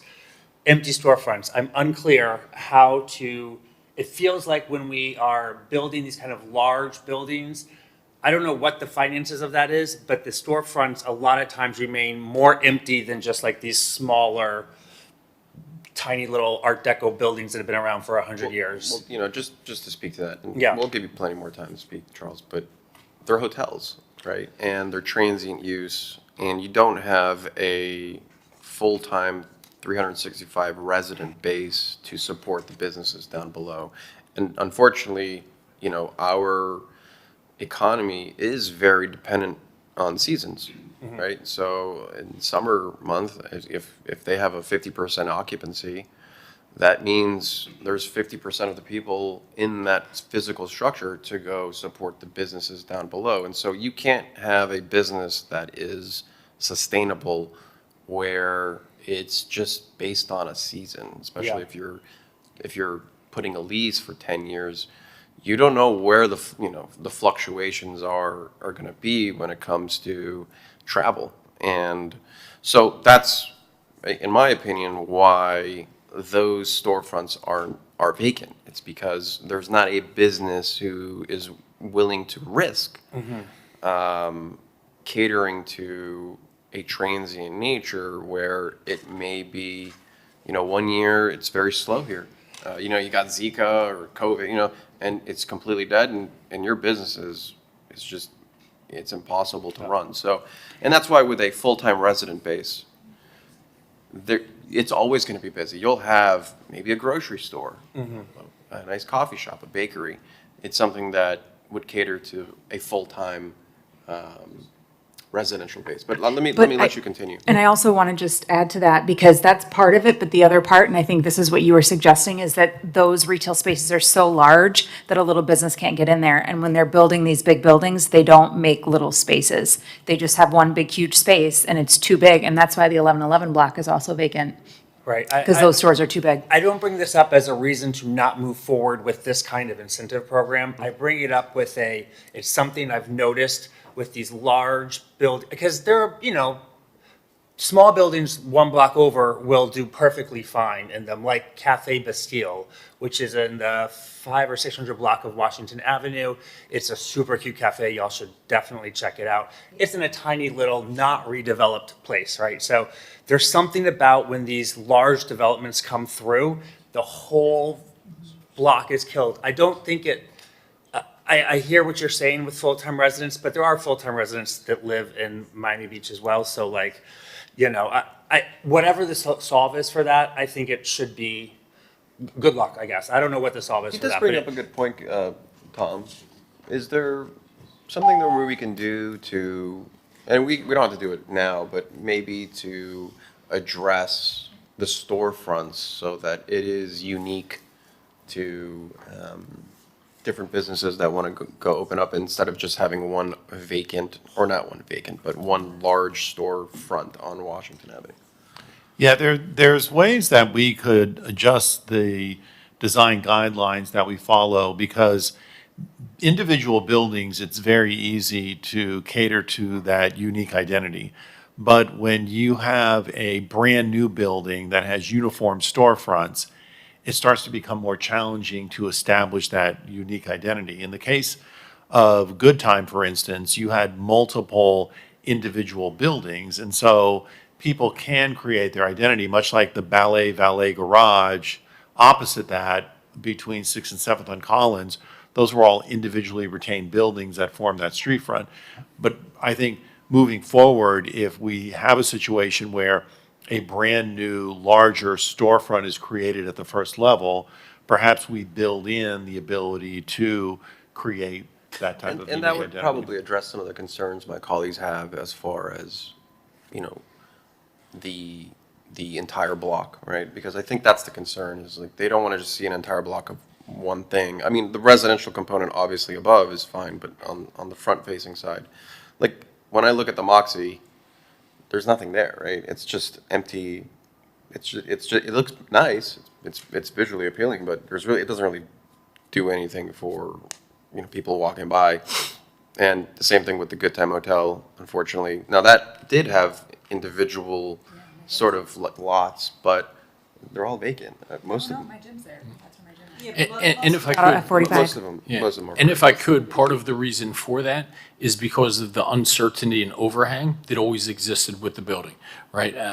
Mike, I don't know if you're aware, if that's your client, but there were tenants that were on the line to sign, significant tenants. Asabuco, that's over in Wynwood now, was going to be a restaurant there, but because there had always been an operational uncertainty, because we wanted to protect the neighbors, Charles, and not let that kind of anything goes nightclub atmosphere fester, people saw what the eventual outcome or fate of the Good Time could be, and there weren't going to be a tenant in the bottom floor signing a 20-year restaurant lease when the operations of the hotel were called into question. Yeah, I think, I mean, I've thought about this a lot, and I think that. Charles, put your mic on. Oh, I'm sorry. It's I've thought on. about this a lot. I think the biggest thing is when you have a small individual property owner who is cannot afford to use an empty place as a tax write-off. But when you have large buildings that the first floor is just a small component of the income for that building, it's better to just keep the rent artificially high and therefore write the empty vacant places off as tax write-offs from the income of the business. And so the point that I was making is that when you bring in these kind of large, big buildings, I'm not sure how to fix it. Unfortunately, I can't figure out how to fix it. There is a little bit of a financial incentive to leave these places open because it's only a fraction of their income coming from rental incomes out of the commercial space. And if you have the smaller, like just you own one building and that's it, and you're renting it out to Cafe Bastille, that cost incentive is different. So I don't know what you can do to try to mitigate that, but if these larger buildings are coming in, that is something to keep an eye on. And just the other point I wanted to make, and then I'll sit down and thank you guys all for giving me the opportunity to speak, is it's just a little bit of this general, all over kind of the Flamingo Park neighborhood. You know, we've got 1600 Washington, we've got the Lincoln Road upzoning, we have upzoning that happens on the west side of the island, and this moderate upzoning on Washington Avenue. I wouldn't call it tremendous upzoning because we took out those extra height bonuses. Talking to a lot of my neighbors, I know that like we talk a lot about what can be done for Miami Beach better and how do we live in a nicer town. I know no one is asking for like more, like I don't think anyone's saying that there's not enough people who live here.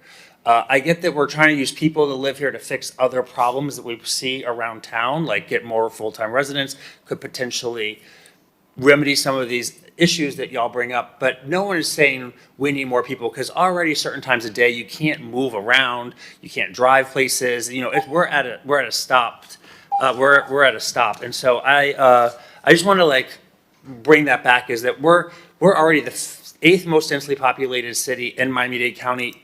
Full-time residents, you know, by them, just counting full-time residents. When you bring in tourists, we are by far the most densely populated place in Miami-Dade County. So I don't know that like more people necessarily is going to fix all of these issues. I've lived here for a long time. Lincoln Road was fabulous when I moved here. So the buildings didn't change between now and then. Something else changed. And so I don't know that always trying to raise density and raise height is going to solve all the problems. So those are the 2 points I wanted to make. Thank you. Yeah, very Charles, much. I mean, just to that point. Yeah. And you can sit down after, but we have a housing crisis, and Miami Beach is the only city that lost residents. We lost 10,000 residents. We're the only city that lost residents in Florida, and that's a problem. And that's because people like Commissioner Magazine said can't afford to live here because of the basic economics. And so, we can sit back and say, you know what, we're at capacity, and then let Tallahassee come by and say, nope, you're not at capacity. Look at Brickell, look at downtown Fort Lauderdale. They make it work. And now we're going to make sure you guys make it work. And so we want to move forward in a responsible manner without having someone else to tell us how to move forward, as far as housing stock. But before we got any more on a soapbox, Commissioner Fernandez wants to come on. Yes. Could I just follow up for 5 And seconds then to that Commissioner point? Bott would Yeah, also like to And Charles, what you've seen here is a commitment when we're going to grow, growing through residential as opposed to hotels and transient usages. So the past 10 or 15 years, we've seen growth, but it's been all through transient hotels. We don't want to do both, right? We've put through measures where we said enough with the infill hotels, we have enough. So we're not going to try and double dip where it's like, okay, we're going to keep growing through tourism and then also residential. We know that this is actually less impactful way to grow, so we don't have to keep doing it through the transient usages. Yeah. But, I agree. I hear that, we are at the same time making a lot of changes to our code, like with 1250 West Avenue, where we're allowing larger buildings to come in with less density, right? So we talk a lot about increasing housing density on the island, but then our actions actually aren't really doing that in all of the neighborhoods. There's lots of neighborhoods that are, I think you guys were just talking about reducing density in some other places. So, it's like, okay, we need more housing, but if a developer wants to build luxury housing, well, then how do we do that? You know what I mean? So there's a little bit of. And this is why we're doing it as an overlay, right? We're not saying, we're site specific. We want to master plan this for the next 20, 30 years so that a developer doesn't have to come to us. Yeah. I don't want to have to speak to developers anymore. I would rather just say, hey, this is your sandbox. Yeah. You can build your castles here, anything you want, but these are our rules and you have to play within the rules. Instead of having a developer come to me and saying, hey, I'm going to sell you this sandbox that me and my friends are going to play in. Very good. So, Commissioner Bott? Yeah, and just to build on that, Charles, I hear you loud and clear.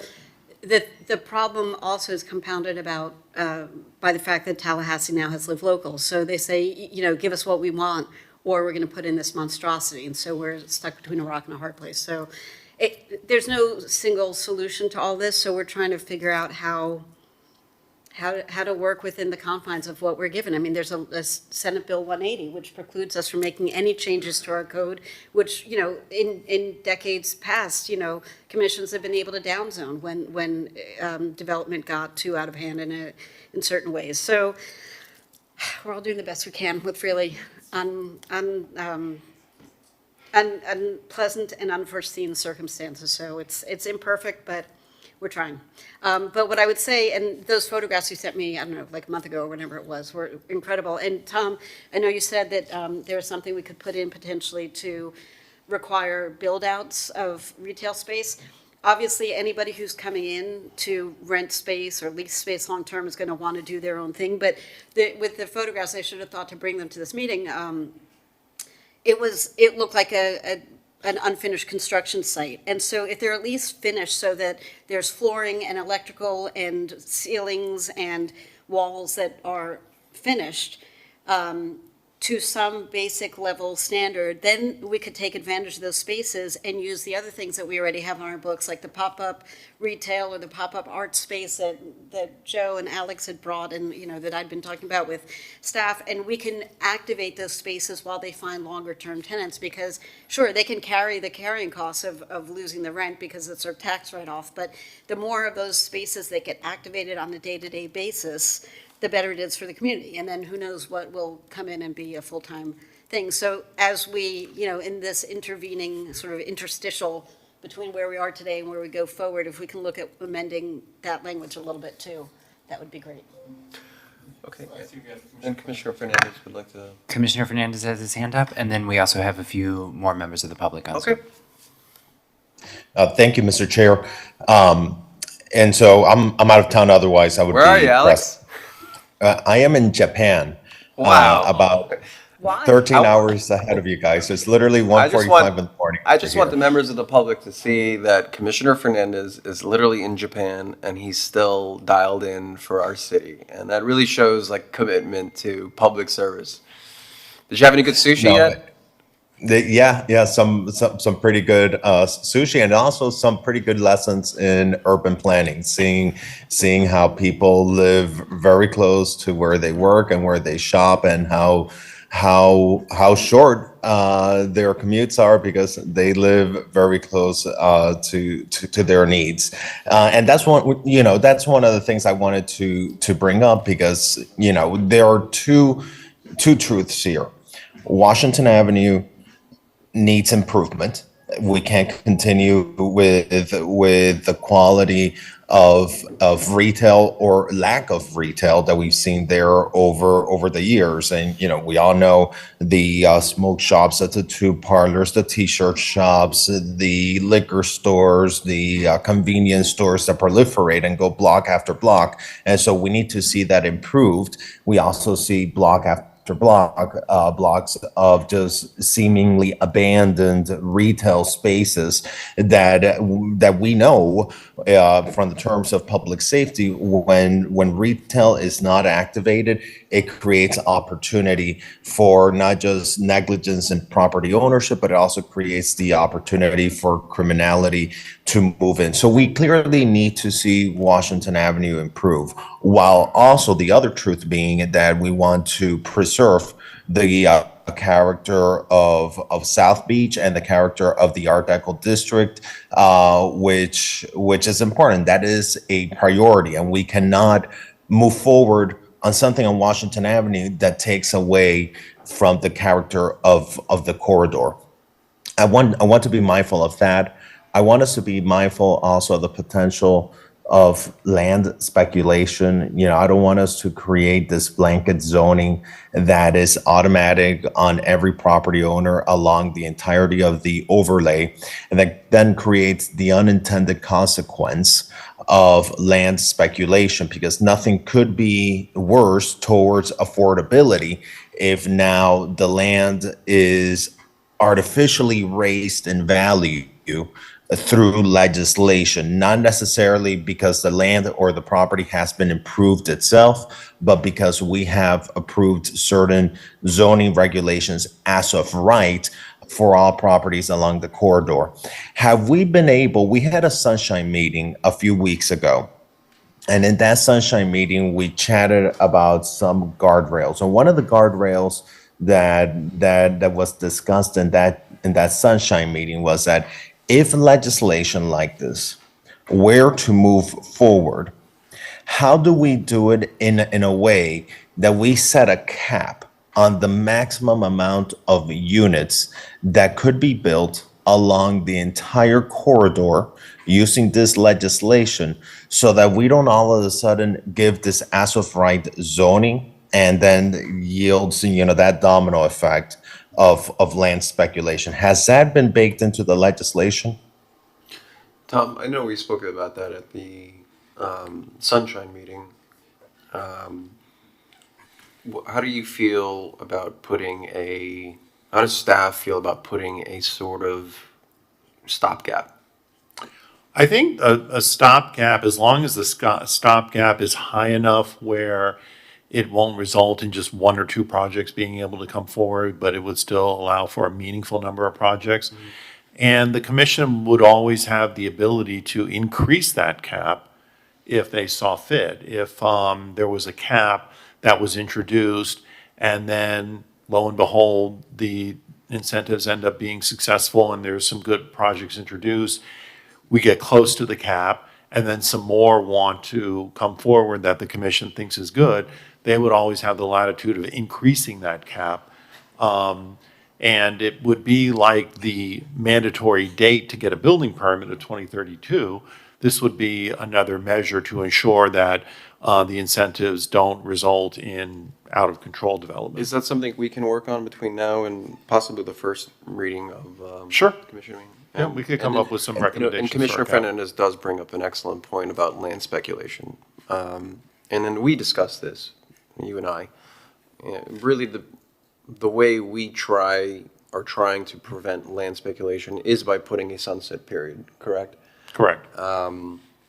Where if you don't take advantage of this by 2032, these incentives, it sunsets and it goes back to where it is today. So it's not like you can just, speculate because automatically something has been availed.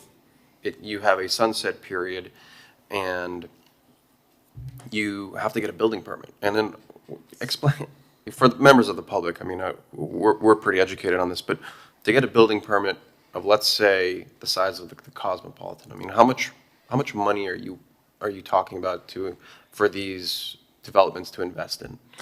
The building permit level is a significant financial investment. You're well into the millions. Anybody can spend a few $100,000 even to get a land use board approval that is otherwise good, particularly with state extensions. However, if somebody is required to obtain a full building permit, they now have to invest in their design professionals' time to prepare and submit working construction drawings. They have to pay sizable impact fees, and they have to obtain the building permit. And all of that goes well above and beyond just a land use board order. In our experience, you're the real deal if you come in for a building permit, pay your fees, and get your building permit. That's somebody who's really going to move forward with it, as opposed to somebody who just spends some money with pretty pictures to get a land use board approval. And I'm certainly open to exploring sort of a stopgap of where, again, I don't want to stop the first two projects. I want to make it, I want to incentivize this to really start, because you only have 6 or 7 years, right? To get that building permit. But between now and first reading, I'd like to see what the administration comes up with in a Okay, thoughtful we manner. can come up with some recommendations. I don't know, Commissioner Mr. Fernandez, if you Chair. had anything else to add, but we have other members of the public. Yeah, and I just want to add and build on that just a little bit, because I want the public to understand, by putting a cap, any concern about overdevelopment, we are able to control any concern on overdevelopment by saying, okay, we're creating this legislation, but by putting a cap, it is not as of right to every property. It's only to the properties who build up to a certain amount of units. And once along this corridor, we have hit that amount of units, it kind of forces the legislation to sunset at that point. So it ensures that this legislation yields some housing for Washington Avenue to help Washington Avenue, but it doesn't yield overdevelopment. And one of the numbers that we had thrown out there during the Sunshine meeting was exploring a cap of 250 units.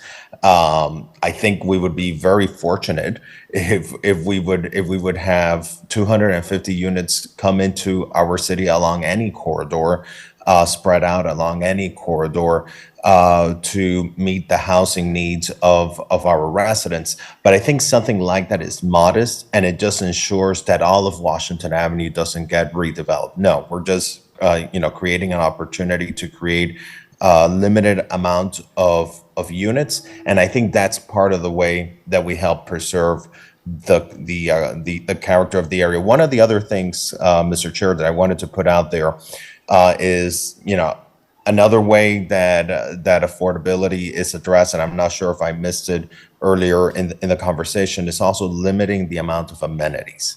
And that's something I want to be mindful of, because the more amenities that are allowed to be had in each one of these projects, and I don't know how many projects could be built within that cap. I would imagine probably only a handful of projects could be built within that cap. But making sure that they don't have so many amenities that then the market rate for that project inflates, that the cost of the rents inflate to a point that people are no longer able to afford it the way that we would want them to. So that's something that I would like to see worked into the legislation, if it hasn't already, limiting the amount of amenities as a way to control what the market rate is, so that it really does serve that missing middle market in our city. Thank you, Commissioner. Okay, we could certainly work on a few of these between now and first reading, and even between first reading and second reading. Do we have any other members of the public? Yes, and actually Commissioner Dominguez has her hand up too, and then we have 3 members of the public. Okay, let's hear from Commissioner Dominguez. Hi, everybody. Hi, Commissioner. I've been listening to the discussion, and I figured since I think every colleague has commented, I'd like to jump in as well. A lot of good things have been discussed here, and the things that stood out to me the most were the sunset period, increasing the unit size, the cap on the number of units. Also, I want to make sure that the city administration can for sure tell us that our infrastructure, our stormwater and sewer drains allow for this intensity on that street. And looking forward to seeing this conversation continue to evolve, because it's definitely changed a lot since the Sunshine meeting a few weeks ago. Looking forward to seeing some of the other changes. And also, just as a side note, we are not the only city that has had declines. Cities as far as St. Pete and Tampa have also experienced declines throughout the last couple years. But we all are in agreement. Washington Avenue needs help, and looking to do something to make it better. Thank you, Commissioner Mangus, for staying engaged. Really appreciate the input. It's important that we all sort of, buy in, because we want to bake this cake and make it tasty for everyone. Repeat that, but okay. Not touching that. All right, let's go to the public comment on Zoom. Sure. Our first caller is Mitch Novick. Mitch, you have 2 minutes. Hey, folks. Good afternoon. Mitch Novick. I've been a landlord for coming on 40 years. I like this plan, and I would urge you to embrace it. I did not like the Washington Avenue plan from around a decade ago, which sought to incentivize hotel use. And on a side note, nor do I like the boondoggle $100 million Lummis Park plan, which proposes to pick up Ocean Drive and move it onto the vestiges of the original Lum plantation as part of a $20 million money grab to move that money into private hands. When I arrived here, Washington Avenue, Collins, and Ocean were thriving with residents. I think hindsight and reality is very clear. It's the incompatible MXC zoning which turned this neighborhood into what has become a tax draining void and an embarrassment. As far as affordability, you need to look within. It's the policymakers of yourselves and your predecessors which have brought us here. The endless utility water billing rate hikes, the fact that our budget has doubled to $1 billion, it's ugly. And I would, again, I like this plan, and this plan would bring about necessary and substantive change. Thank you. Thank you, Mitch. Thanks. Our next caller is Johan Moore. Johan, you have 2 minutes. Good afternoon. I'm very heartened by the tone that the conversation has taken in recent weeks, as proven by today. I very much appreciated the commissioner's reference to needing to address the issue of affordability in some fashion. But I'm taken by Charlie's comment about the increased traffic, and not only his. I remember Commissioner Rosen Gonzalez was very agitated about the traffic. It's not just the number of residents we have, but the type of residents we have.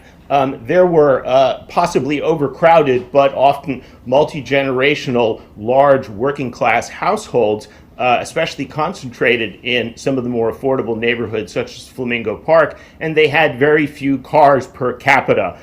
Newer residents tend to have more cars, and this brings me to the need to do more about public transportation. And I want to put in a plug for the commission to consider Commissioner Mateo Salinas' cable car, aerial cable car idea. It would enable people who live in affordable housing on the mainland easier access to the beach, and it would relieve those pressures as a companion to the Washington Avenue residential project as it has developed. So I will express my cautious support for this, and I hope that other community concerns that may be outstanding will be heard as you also very wisely engage with developers to make sure that this pencils out for them. Thank you very much. Our last caller is Andres Acion. Andres, you have 2 minutes. Thank you, and congrats to all of you. I think that this is a great initiative. I just wanted to give a few stats just from the real estate perspective. The average number of active units that are one bedrooms that are between 500 and 900 square feet right now actively on the market, there is over 400 of them in Miami Beach, and the average rental asking price is $2,575 at an average of 660 square feet, and that's a range between 500 and 900 square feet units. And rented in the past 365 days, under 3,500, there's over close to 2,000 units. Average 685 square feet, also average price $2,356 for the rented units. And I'm happy to give you guys those stats. I just don't want people to think that there's only $5,000 apartments that are one bedrooms in Miami Beach. There is also attainable units currently on the market and they rent out every single day. But I think that the initiative is fantastic and it's going to help out Washington Avenue overall greatly. Thank you, Andres. And Kevin, last person. Was there anyone else on Zoom? No one else on Zoom. Okay, so we'll conclude Zoom and then we'll end off with Kevin. Thank you, Commissioner. I think I feel remiss if I didn't speak up, but I came here today to mostly listen and learn. I am serving clientele. Kevin Kruger, a 9-year resident and commercial real estate agent. And I actually spoke with Tom and Commissioner Suarez at your town hall in Washington Ave on the 13th and Washington Block at Question, where my developer client had actually had an open market offer that was nearly accepted before that property went out for auction. So he didn't participate in that, but he was ready to do, I think there were micro units with Urban originally. So I feel like that's a swing and a miss that I wish it would have happened, because as a commercial real estate agent, I see the value in mixed use. So I applaud you guys for doing that. Pedestrians shop retail, right? So if we, you scoot to work, Joe walks to work, I city bike today. This is a walkable city. It's kind of living up to Commissioner Bott's blue zones, right? And I think we can do it. And I really like the holistic perspective you guys are looking at. And I'll be available, again, listening and learning. I think a lot of us are, and appreciate Commissioner Fernandez jumping in from across the way as well. That was insightful perspective. Thank you, Kevin. Just for anybody listening, to be clear, none of this is micro units. We are not talking about micro units or co-living spaces. That's not what we're all about. We've got 500 of those units plus in North Beach, in fact, we're incentivizing the micro units that was approved at the old Rishi Kapoor site to not be micro units. Exactly. So I just don't want anyone to misunderstand that this is all about micro units and co-living spaces, because it's not. No. Okay, so would someone like to make a motion? Mr. Chair. Oh, Commissioner Fernandez. Yes, and thank you for this discussion and for the public comment. One of the things that I wanted to bring up is I think there is a lot of opportunity with people who do own smaller lots along Washington Avenue that have owned the property for generations, people that might own property free and clear, and so they won't have the carrying cost of land acquisition. And as we discussed in that Sunshine meeting, there is I believe the bulk of the parcels on Washington Avenue, when you look at them, the bulk of the parcels on Washington Avenue, there are lots that range in size from 6,500 square feet to 7,500 square feet to 10,000 square feet. And I think that allowing this legislation, and I would like to put it out there for the committee's consideration, allowing this legislation to allow smaller lots to be a part of it, I think could help incentivize the development of the type of boutique style building, not the buildings that cover the span of an entire block, but allow opportunity for smaller lots, smaller property owners to get their existing property and add residential on it. And hopefully that can encourage the type of smaller boutique buildings that we saw built in the city, back in the 80s and early 90s, that contains a lot of our rental housing in Miami Beach, especially when you look at another important corridor like West Avenue. West Avenue has a lot of those types of buildings on those smaller parcels. I don't know if the legislation already is expanded to include that. I don't know if the minimum lot requirement was amended for that. If Tom could chime in on it. Yeah, Tom, if you can.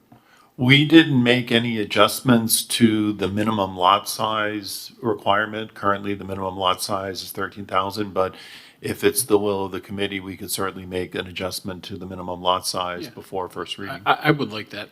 Yeah.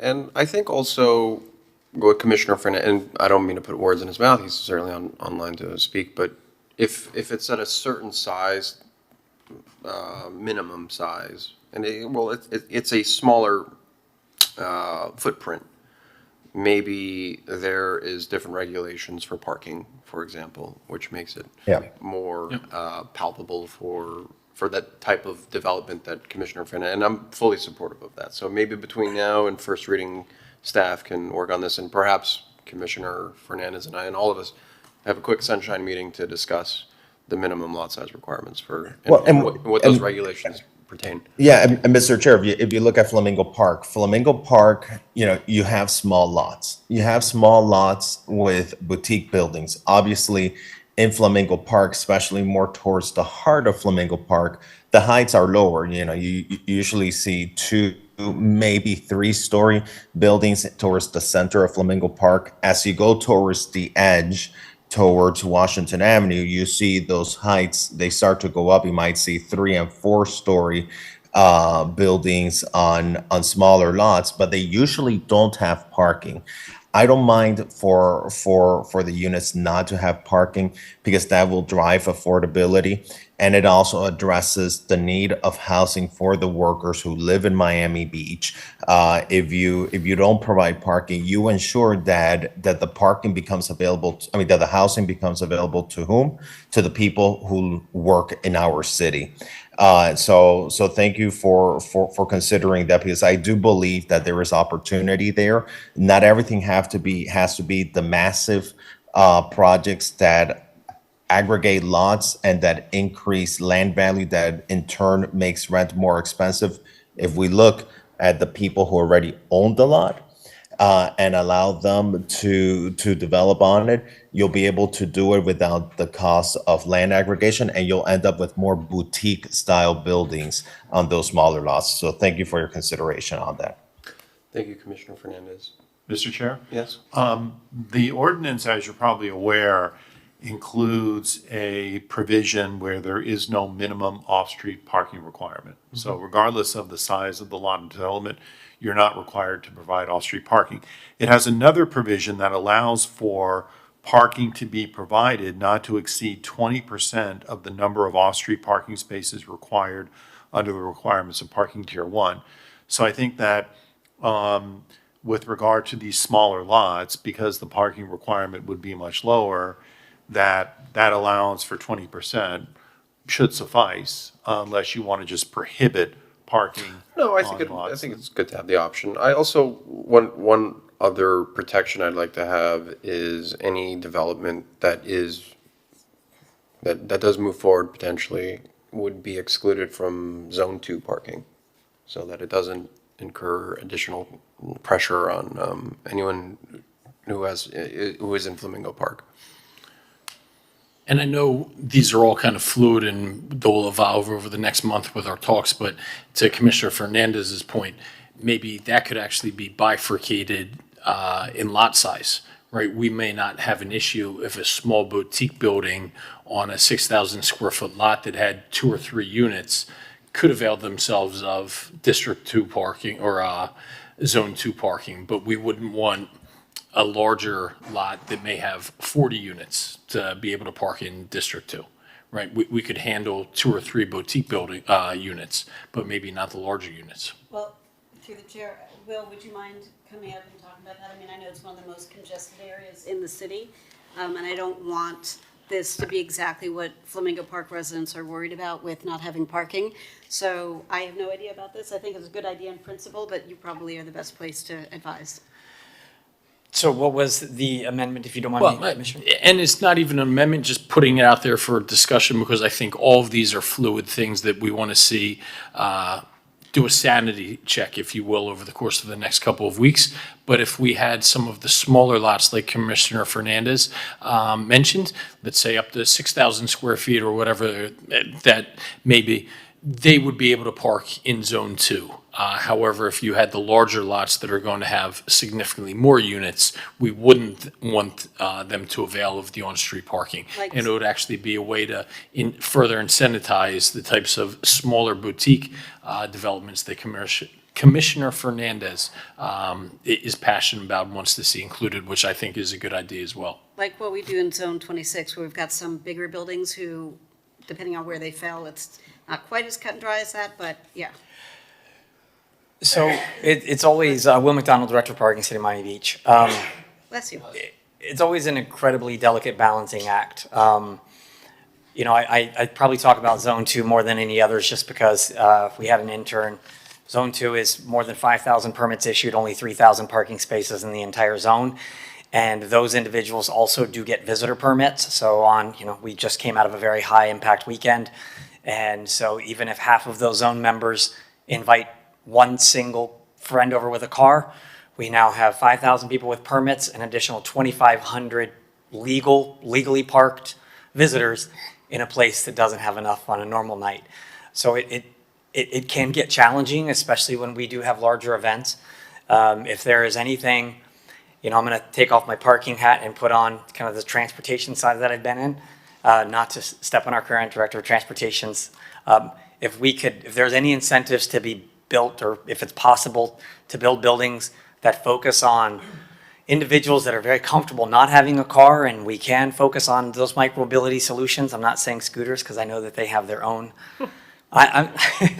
they have their own level of problems within the city, but individuals that do want to utilize the increasingly available bike infrastructure that we're bringing to the city, hopefully as we can continue to grow our public transportation in the city, just because, I believe it, Commissioner Fernandez and I think several other individuals here on the dais may have already said it, parking is an asset that is incredibly expensive to build and maintain, when in reality, it's either used to store a car that never moves, or it stays completely empty 16 out of 24 hours. And so that eats up extremely valuable square footage that can be used for apartments and things of that nature. So it's pretty challenging with the current infrastructure that we have right now to be able to say, hey, we can absorb this here or there. Sorry, I know that didn't really solve anything, and I'm really sorry about that. Thanks for that, Will. Sit down. No, I'm kidding. Discussions that we'll have over the next few weeks. Yeah, okay, so I'm not dogmatic about anything. would someone like to move the item? I'll move it. Second. Can I summarize what you're doing? So this is going to move it back to first reading before the full commission with the following changes, and please correct me if any of these are misstated. One, the maximum unit size would be increased to 1,500 square feet. Number two, there would be a cap set on the total number of units that would be permitted. And we can work on that between now and. Yeah, Let's we not will. Make a number now. Yeah, staff will work on a number and bring that to the commission with a recommendation. Number three would be allowing the smaller lots to be able to take advantage of the incentives. So the minimum lot size would be reduced from 13,000 to 6,500 square feet. And then the last one would be excluding new development from Zone 2 on-street parking permits. That may be further evolved as the commission discusses that at first reading. Yeah, and Tom, you don't have to put this in, but if I could ask you and Debbie and others to put your thinking cap on. And I really like where Commissioner Fernandez is going with that, with the smaller boutique stuff.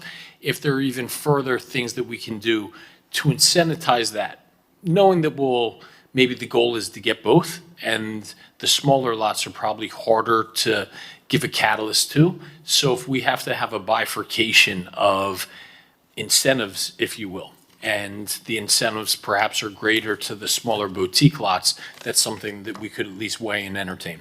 Okay. Yeah. And Mr. Chair, if I just want to make sure, did we put in the amended ordinance the cap on the amount of units for the corridor? Yes. Commissioner Fernandez, what we're going to do is the administration's going to come up with some recommendations on the cap on the total number of units and bring that to the commission for first reading. And I'm just going to be, clear. I want to make sure that people understand we're trying to address a problem, not create a problem. And I think overdevelopment is a problem. And so I just want to make sure that is conveyed. A cap that I feel that is good for Washington Avenue, having spoken to many property owners and to many developers, is a cap of 250 units for the corridor. And I think, as you mentioned, Tom, if we need to revisit that in the future because we've had such success with this program, then we can go ahead and revisit that in the future. But I don't want to create the unintended consequence of land speculation. So I do want to see a modest cap so that we do not end up creating this perception that we're coming in and getting Washington Avenue and doing to it what happened in Town Center, because that is farthest from the goal. So I want to make sure that we see a modest cap, and I want to make sure that is conveyed well as to what is my intent regarding that. And through the chair, if I may, Tom, to that point, to Alex's point, is there anything in here about time from approval to permit requirements? Yes. The developments that are seeking to take advantage of these incentives must obtain a full building permit no later than September 1 of 2032. So we started this a year and a half ago, right? So if it's okay with the committee, we should probably extend it to 2033 because it's when. Yeah, the intent was 6 years. Yeah. So. Because when we started this, it was a year and a half ago or a year ago. No, I understand. I'm just, why 5 years, why 6 years, not 5 years or 7? The reason that we had suggested 6 is because people, if they're going, the earliest that this will be able to be adopted at this point, assuming that it's approved by the commission of first reading, say in July, would be September or October, which means that at that point, someone can begin to go into things like lot acquisition, acquiring property, making land use board applications, getting land use board approval, and then coming in for building permit. That is probably a good 2-year process. So getting a full building permit is, even in the best of circumstances, a minimum of about 2 years from start to finish. And so this would enable people to see who's moving forward with it and would give people some time. So 6 years, I think, is a And I better think comfort range. with Commissioner Fernandez's proposal of a stopgap cap, we protect ourselves from any sort of abuse of this. And it's just, I don't want to say a cap, I want to say more of like a stopgap. Like saying, once we hit this, we can evaluate what has been approved as far as building permits, and then see what happens, or see what is the current condition, and then we can either extend or sunset. So, but I'm gonna let staff come up with a thoughtful whatever that value is. Okay. So, Commissioner Fernandez, do you have anything else before I end the item? No. No, thank you for the opportunity to participate. I'm sorry I'm not there in person, but grateful for the discussion. Thank you. Okay, so we have a motion and a second as amended. Yeah, based upon what I just read into the record. Okay, thank you. So we're good. Yep. Acclamation. So now that we're still talking about affordability and kind of de-incentivizing transient use and more residential use, let's call number 4. Okay, item number 4 is discuss the creation of a financial incentive program for landlords for conversion of short-term rental property to long-term leases. Thank you. Commissioner Bott, would you like to speak? Yeah, so I'm actually, I think we just lost the subject matter expert for a bio break. We are precluded from changing legislation to limit short-term rentals from where they currently are, but there are ways that other communities have been able to incentivize converting short-term rentals into long-term rentals for tenants. And this is going back quite some time, but there are all kinds of examples from other cities that I shared with our staff. Some of them worked, some of them didn't work, but I thought that it would be a really interesting concept for us to explore with Tom and Nick and everybody else's input on how this might work and what we might be able to do. And so I would like to talk about it and have Tom and Nick weigh in, since they can talk about it much better than I can. Sure. I discussed this at length with Al Batari, who's our Housing and Community Development Director. And the Lease to Locals program that was identified in the backup that you provided did have some success in some of these cities that were analyzed as part of that backup. When Alba talked to our consultant regarding whether or not this would be a good fit for Miami Beach, the general consensus is that it likely would not, for a couple of reasons. One, we have certain budget constraints with regard to being able to manage a program like this. Number 2, there's also the competition that we have with the number of properties that are permitted by state law to have transient uses, and our inability to regulate that outside of some limited zoning districts. In terms of a longer-term strategic outlook, the administration believes that finding programs to increase long-term housing in the city is very worthwhile and desirable, and that perhaps we could look at a dedicated funding stream to achieve this through programs that would increase the stock of long-term non-transient housing, either as part of new construction or through these types of conversions that were contemplated under the Lease to Locals.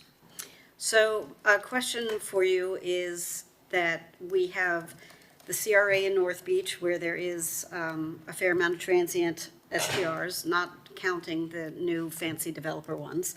And we have a CRA that mandates by law that 10% of the revenues that come in have to be used for affordable housing. Could that, and I don't see anybody here from Econ Development, but could that revenue source be used in part to underwrite a program like this legally? Because it would kind of hit on all cylinders. I'd want to discuss that with Stephen Anthony, and perhaps that is an option, and there might be other options with regard to utilizing the CRA for that purpose. We could certainly come back to you with more information on that. Yeah, if through the chair, let's bring it back will next month be enough, or do you want to come back in July? I think in July, we should be able to reach out to Tom, economic you're just saying development. July because you're like, I am out of here. Well, no, it's because it's the next meeting. Oh, 'cause, yeah. There's a meeting next Wednesday, but we would not have enough time between now Right. and next So, Wednesday. okay. So the next meeting after that would be July. And we'll call you just so you can feel like you're part of it. And actually, I still technically will be an advisor, so I will be here, so Oh, my I'm not out gosh. of the woods just yet. Okay, oh, sorry about that. Happy for us, sorry for you. All right, so is that okay, David? Yeah, sure. right, so we'll show this as continued to July 15th, and we'll reach out to Economic Development and get some more information as to what can be accomplished through the CRA. Yeah, I mean, that's one thing that popped to mind, and I want to keep working on this because just because some cities had success with it and some cities didn't, and it might be expensive, but we haven't really explored it fully. You know, what other funding sources, what other federal grants might be able to, or maybe not even federal grants, you know, private philanthropy grants might be able to help underwrite this if we don't have the funding source, because it is a huge need, and would much rather incentivize existing buildings to sort of spruce up their buildings and become full-time residential again than demolish and build new. It's better for the environment, it's better for the neighborhood, it's better for everybody. So, you know, besides the CRA monies, let's see what kind of, you know, who does what out there. I don't know, maybe they're private, like the Ford Foundation, or who knows what foundations are doing what about housing issues, because it is not just a local discussion anymore, it's national, and I have to believe that people are doing things. So if we could, even on a pilot scale, and limit it to, you know, 2 neighborhoods in our city, or whatever we want to do to prove the concept and then roll it out wider, I think that'd be amazing. Please and thank you. All right, so we'll note this by acclamation, that we'll continue it to the July meeting. Great, thank you. Okay, is Commissioner Magazine, isn't it bio brief? No, he bailed, Oh, okay.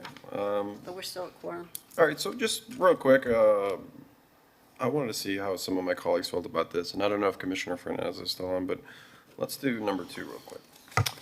Number 2 is discuss amending the procedure for appeals of decisions of the Design Review Board on design review applications to provide that appeals shall be heard by a designated special magistrate consistent with the procedure for appeals from the Historic Preservation Board. So, Nick, why don't you tee this up for us, because this was also something suggested from legal to kind of avoid what we've been seeing in the last couple of commission meetings. Sure. So this is an amendment to the LDRs that specifically relates to appeals from decisions of the Design Review Board. The standard of review for any appeal of a decision of a land use board is a legal standard. It's whether the board's decision was supported by competent substantial evidence, whether procedural due process was provided, and whether the board followed the essential requirements of law. This is the same standard that the circuit court would apply if somebody appealed the decision of a local government land use board anywhere in Florida. It's a standard that's been shaped by decades of case law but it is essentially a legal standard. Currently, the DRB is the only one of our 4 boards whose decisions are appealed to the City Commission. So what this ordinance does is it would make appeals from the DRB consistent with the HPB in that the first level of review is to go to a special magistrate. Our code has certain professional requirements for that special magistrate, and currently our special magistrate for the HPB is the former chief land use attorney for Miami-Dade County. So we have somebody with a lot of experience in doing this. As drafted, this would not apply to decisions of the DRB for applications on city property. So if somebody were to appeal a decision of the DRB for a city project, those would still be reviewable by the City Commission. Mm-hmm. Okay, Commissioner Bott, you know, we've had a couple of appeals that have come through, and it kind of puts us in a little uncomfortable position because, you know, we're sort of in a quasi-judicial setting, and I don't know if it was moving forward, if it's appropriate for us to be sort of the I don't know how you would call it, but the arbiters, right, of an appeal. You know, 2 appeals we've had in the last couple months. One we've allowed to go through. I think that was in the Venetian, and then we recently remanded an approval back to the DRB for reconsideration. And I mean, look, those I felt comfortable doing those, but I think moving forward, I think a special magistrate process is the way to go, and then perhaps with a circuit court, and then it kind of removes politics from these. Not that politics had anything to do with the last couple items, but moving forward, it moves it out. So I'd like to hear what my colleagues have to say. And again, I'm not married to this. I think this was, I think it's a good idea moving forward, especially since all our other land use boards have a similar process. Yeah, I'm not sure why this one is the one that doesn't have the same process. I don't know if there was a reason for it or just never got kind of captured in that. So I, in principle, am very okay with things being consistent as a rule of thumb. And I like the fact that, Nick, as you mentioned, that if it's a government site, then it comes to us because we're government, and I think we should weigh in on that. So as stated, I'm fine with this. I think it's a good idea. Okay. I don't know if Commissioner Fernandez is still online or he's now eating sushi. It's like 2, 3 o'clock in the morning now. Probably not. No, he's Do you not. want to move it to the commission? Sure. We can discuss more there. Yeah. And I'll second. Okay, so do you want to move this to commission as a referral to the planning board? Yes. Okay. We can't just move it straight from here to planning board and It then was- come to commission? It was not a dual referral, so Okay. it has to go back to the commission to refer to the planning board. Okay, and then after the planning board, it comes back to commission. First reading, yep. All right, Commissioner Bott, I don't know, it's up to you if you want to do number 7, Number just to 7. get it out of the way. And also, Mr. Chair, on number 5, John Rebar's here. He indicated to me that the only update he had was the Savigno and Miller. Yeah, it needed to be heard at the last commission meeting, but it hasn't. Yeah, that was the only update he had for number 5. So I didn't know if you wanted to discuss that real quick as well. We can just close that out, right? I mean, Yeah. if there's no update, I mean, Sorry, John. there's going to be plenty of discussion at Yeah. commission, so. All right, so we'll show number 5 discussed and concluded. Sure. Okay. And then number 7, Commissioner Bott is, Discuss holding companies doing business within city limits responsible for educating their drivers about the prohibition of blocking and double parking in the rights of way. Yeah, so Will take us through the ins and outs, but tangentially, we've been doing exactly that. Will has been doing exactly this, and I think he's deputized Jane Krupp in the Ocean Drive District, because he's, and I don't want to steal your thunder, but you have been actually successfully reaching out to companies and loading zones who are doing things incorrectly and advising them, and they're like, oh, yeah, okay, we can do it differently and better. So this is the same kind of notion, but not specifically only to loading zones. No, so Will McDonald, Director Parking, City of Miami Beach.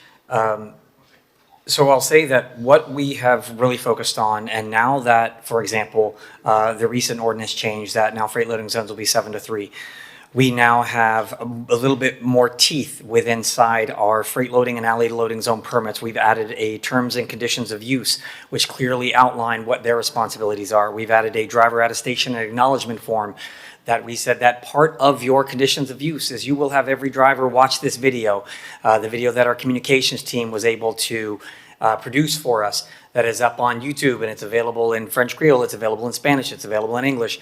And so this is just, and the unofficial deputization of members of our community who have sent us photos and continue to send us photos. And I actually look at it as a phenomenal partnership, because what I have done is I've reached out to several of these and talked to the transportation managers, and a lot of them are like, hey, great, we didn't know who to contact. You guys are the hardest place to deliver to, i.e. Miami Beach. And so every one of them, we've sent these new updates, we've sent them the link to the video, and now that the ordinance changes come out, now that we have Automotus coming online very shortly in the next few days, that will actually show occupancy, live occupancy of our freight loading zones, or violations taking place. But for this, if their drivers can, once we get that public facing, then their drivers can just look on their tablet and go, oh, this one here on the 100 block of 10th is available, and they can make a beeline right toward it. So this is just kind of another, I'll just say, another tool in the toolbox that we are going to be able to deploy to be able to hold these companies accountable. One thing I do want to say is change takes time. just like a culture change in any organization, whether it's here in Miami Beach or these companies have delivery drivers that have been driving to this beach for 15 years and doing whatever they want. It's kind of a game of cat and mouse between some of our parking enforcement specialists and these drivers. I hear from the drivers, oh, they're following us. And it's like, well, because they know that you're just going to stop in a lane of traffic somewhere. That's why they're following you. But ironically, they don't stop in a lane of traffic when we're following you. So maybe that's what we need to do. But I have gotten the commitment from everyone we've reached out to. And, I'm going to take it on face that they're being true, that, hey, we want to be better. These fines cut into their profit, which then causes them to raise the cost of their goods, which then they pass that on to the local businesses, who then raise the cost of goods that are sold here. So it's just a vicious cycle. And hopefully, if we can somehow reduce this, it not only maybe makes them not, we don't want to be the cause of them raising their prices, but it also reduces traffic congestion. It reduces I'll say conflicts and interactions with these drivers and members of the public, these drivers and our parking enforcement specialists. So it's just another tool in the toolbox that I think we're going to be able to start seeing incremental change in the habits of the drivers, because now I'm talking to their bosses. Do you have a way of, or I'm sure you're data-driven, so are you, well, not you personally, but your department is data-driven. I don't know, maybe you are too, I don't know. But do you have a way of tracking this, the metrics of where we were before versus by each company? Like, this guy was a repeat offender all the time and now never, and, so that we have some comparison and analysis going forward? Absolutely. So we have two different ways of doing this. One, super happy, we have a data scientist that I stole out of the intern pile, and I fought tooth and nail to get him to come to parking. So we have a data scientist that started last week, and he's actually going to be focusing on a few other projects. We keep the name of every company that when we write a right-of-way citation, so that is extremely easy to say, hey, we started at this date, let's give it, 90 days. Now we have 90 days of data on who we've given right-of-way violations to versus the previous 90 days. We can also look at matching license plates with our citations. It's a little bit more difficult because when we look at some of the big players, like I know we speak with FedEx. FedEx has permitted, I think, 55 of their trucks to come to Miami Beach because they never know which truck is going to be on which route. It does get a little bit trickier when we go for the citations, but the right-of-ways, we collect the DOT number, the driver's name, as long as they don't drive off. We collect as much information as you can about that. So we'll be able to say, hey, if for 90 days we've done this, we made contact on this day, and they've dropped 20% or 50% or they've gone up 20% because they don't care. So we'll be able to track that, and we can then change the conversation with the company depending on what that data looks like. So to that point, I mean, this is the carrot, basically, education. If there are flagrant violators, what are the sticks? And do we need to do anything on that side to increase fines? So yes, this is the carrot. And the carrot is several things. The carrot is, hey, we're actually reaching out to you now. The carrot is, hey, we're trying to, the color-coded curbs and shutting off the payments for the freight loading zones. And now that we have automotives, we are going to be having proactive enforcement in these areas. That's going to be much quicker than the previous structure of just driving around. So we were doing all of these things to try to keep these zones open. Now it's up to them to start communicating that.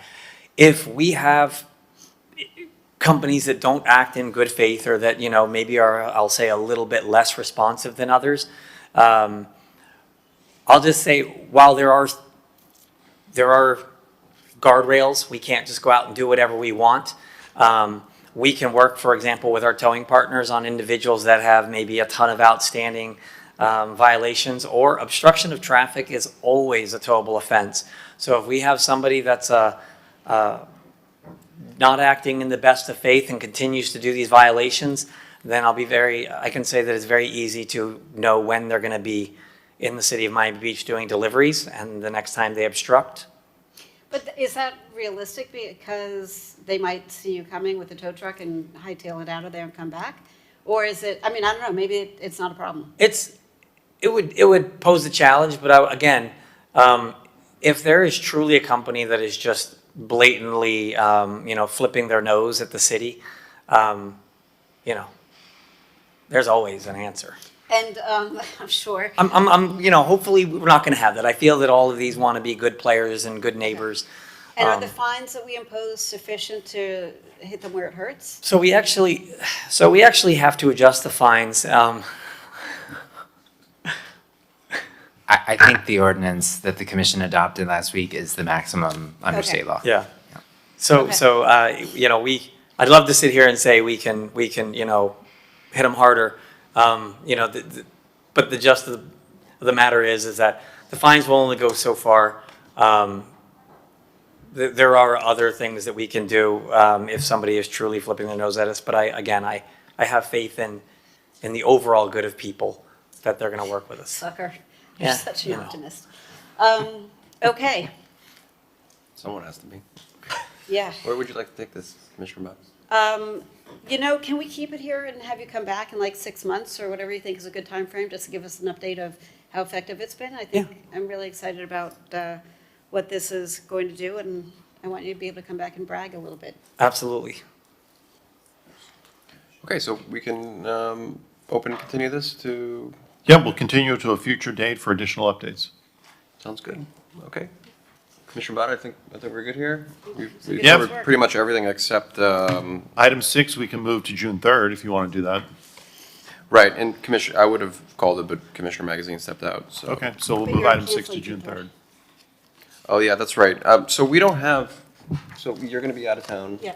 And I believe Commissioner Fernandez is also going to be out of town. So we're going to move, we'll just, well, maybe we postpone it to another date in Yeah. June? Yeah, that's fine. Because I don't know if we want to just front load everything to July, so. Okay. No, let's just move it. Yeah. And then I'll have Tom or Nick reach out for dates. Okay? Yep. Okay, meeting adjourned. Thank you very Thank much, you. everyone.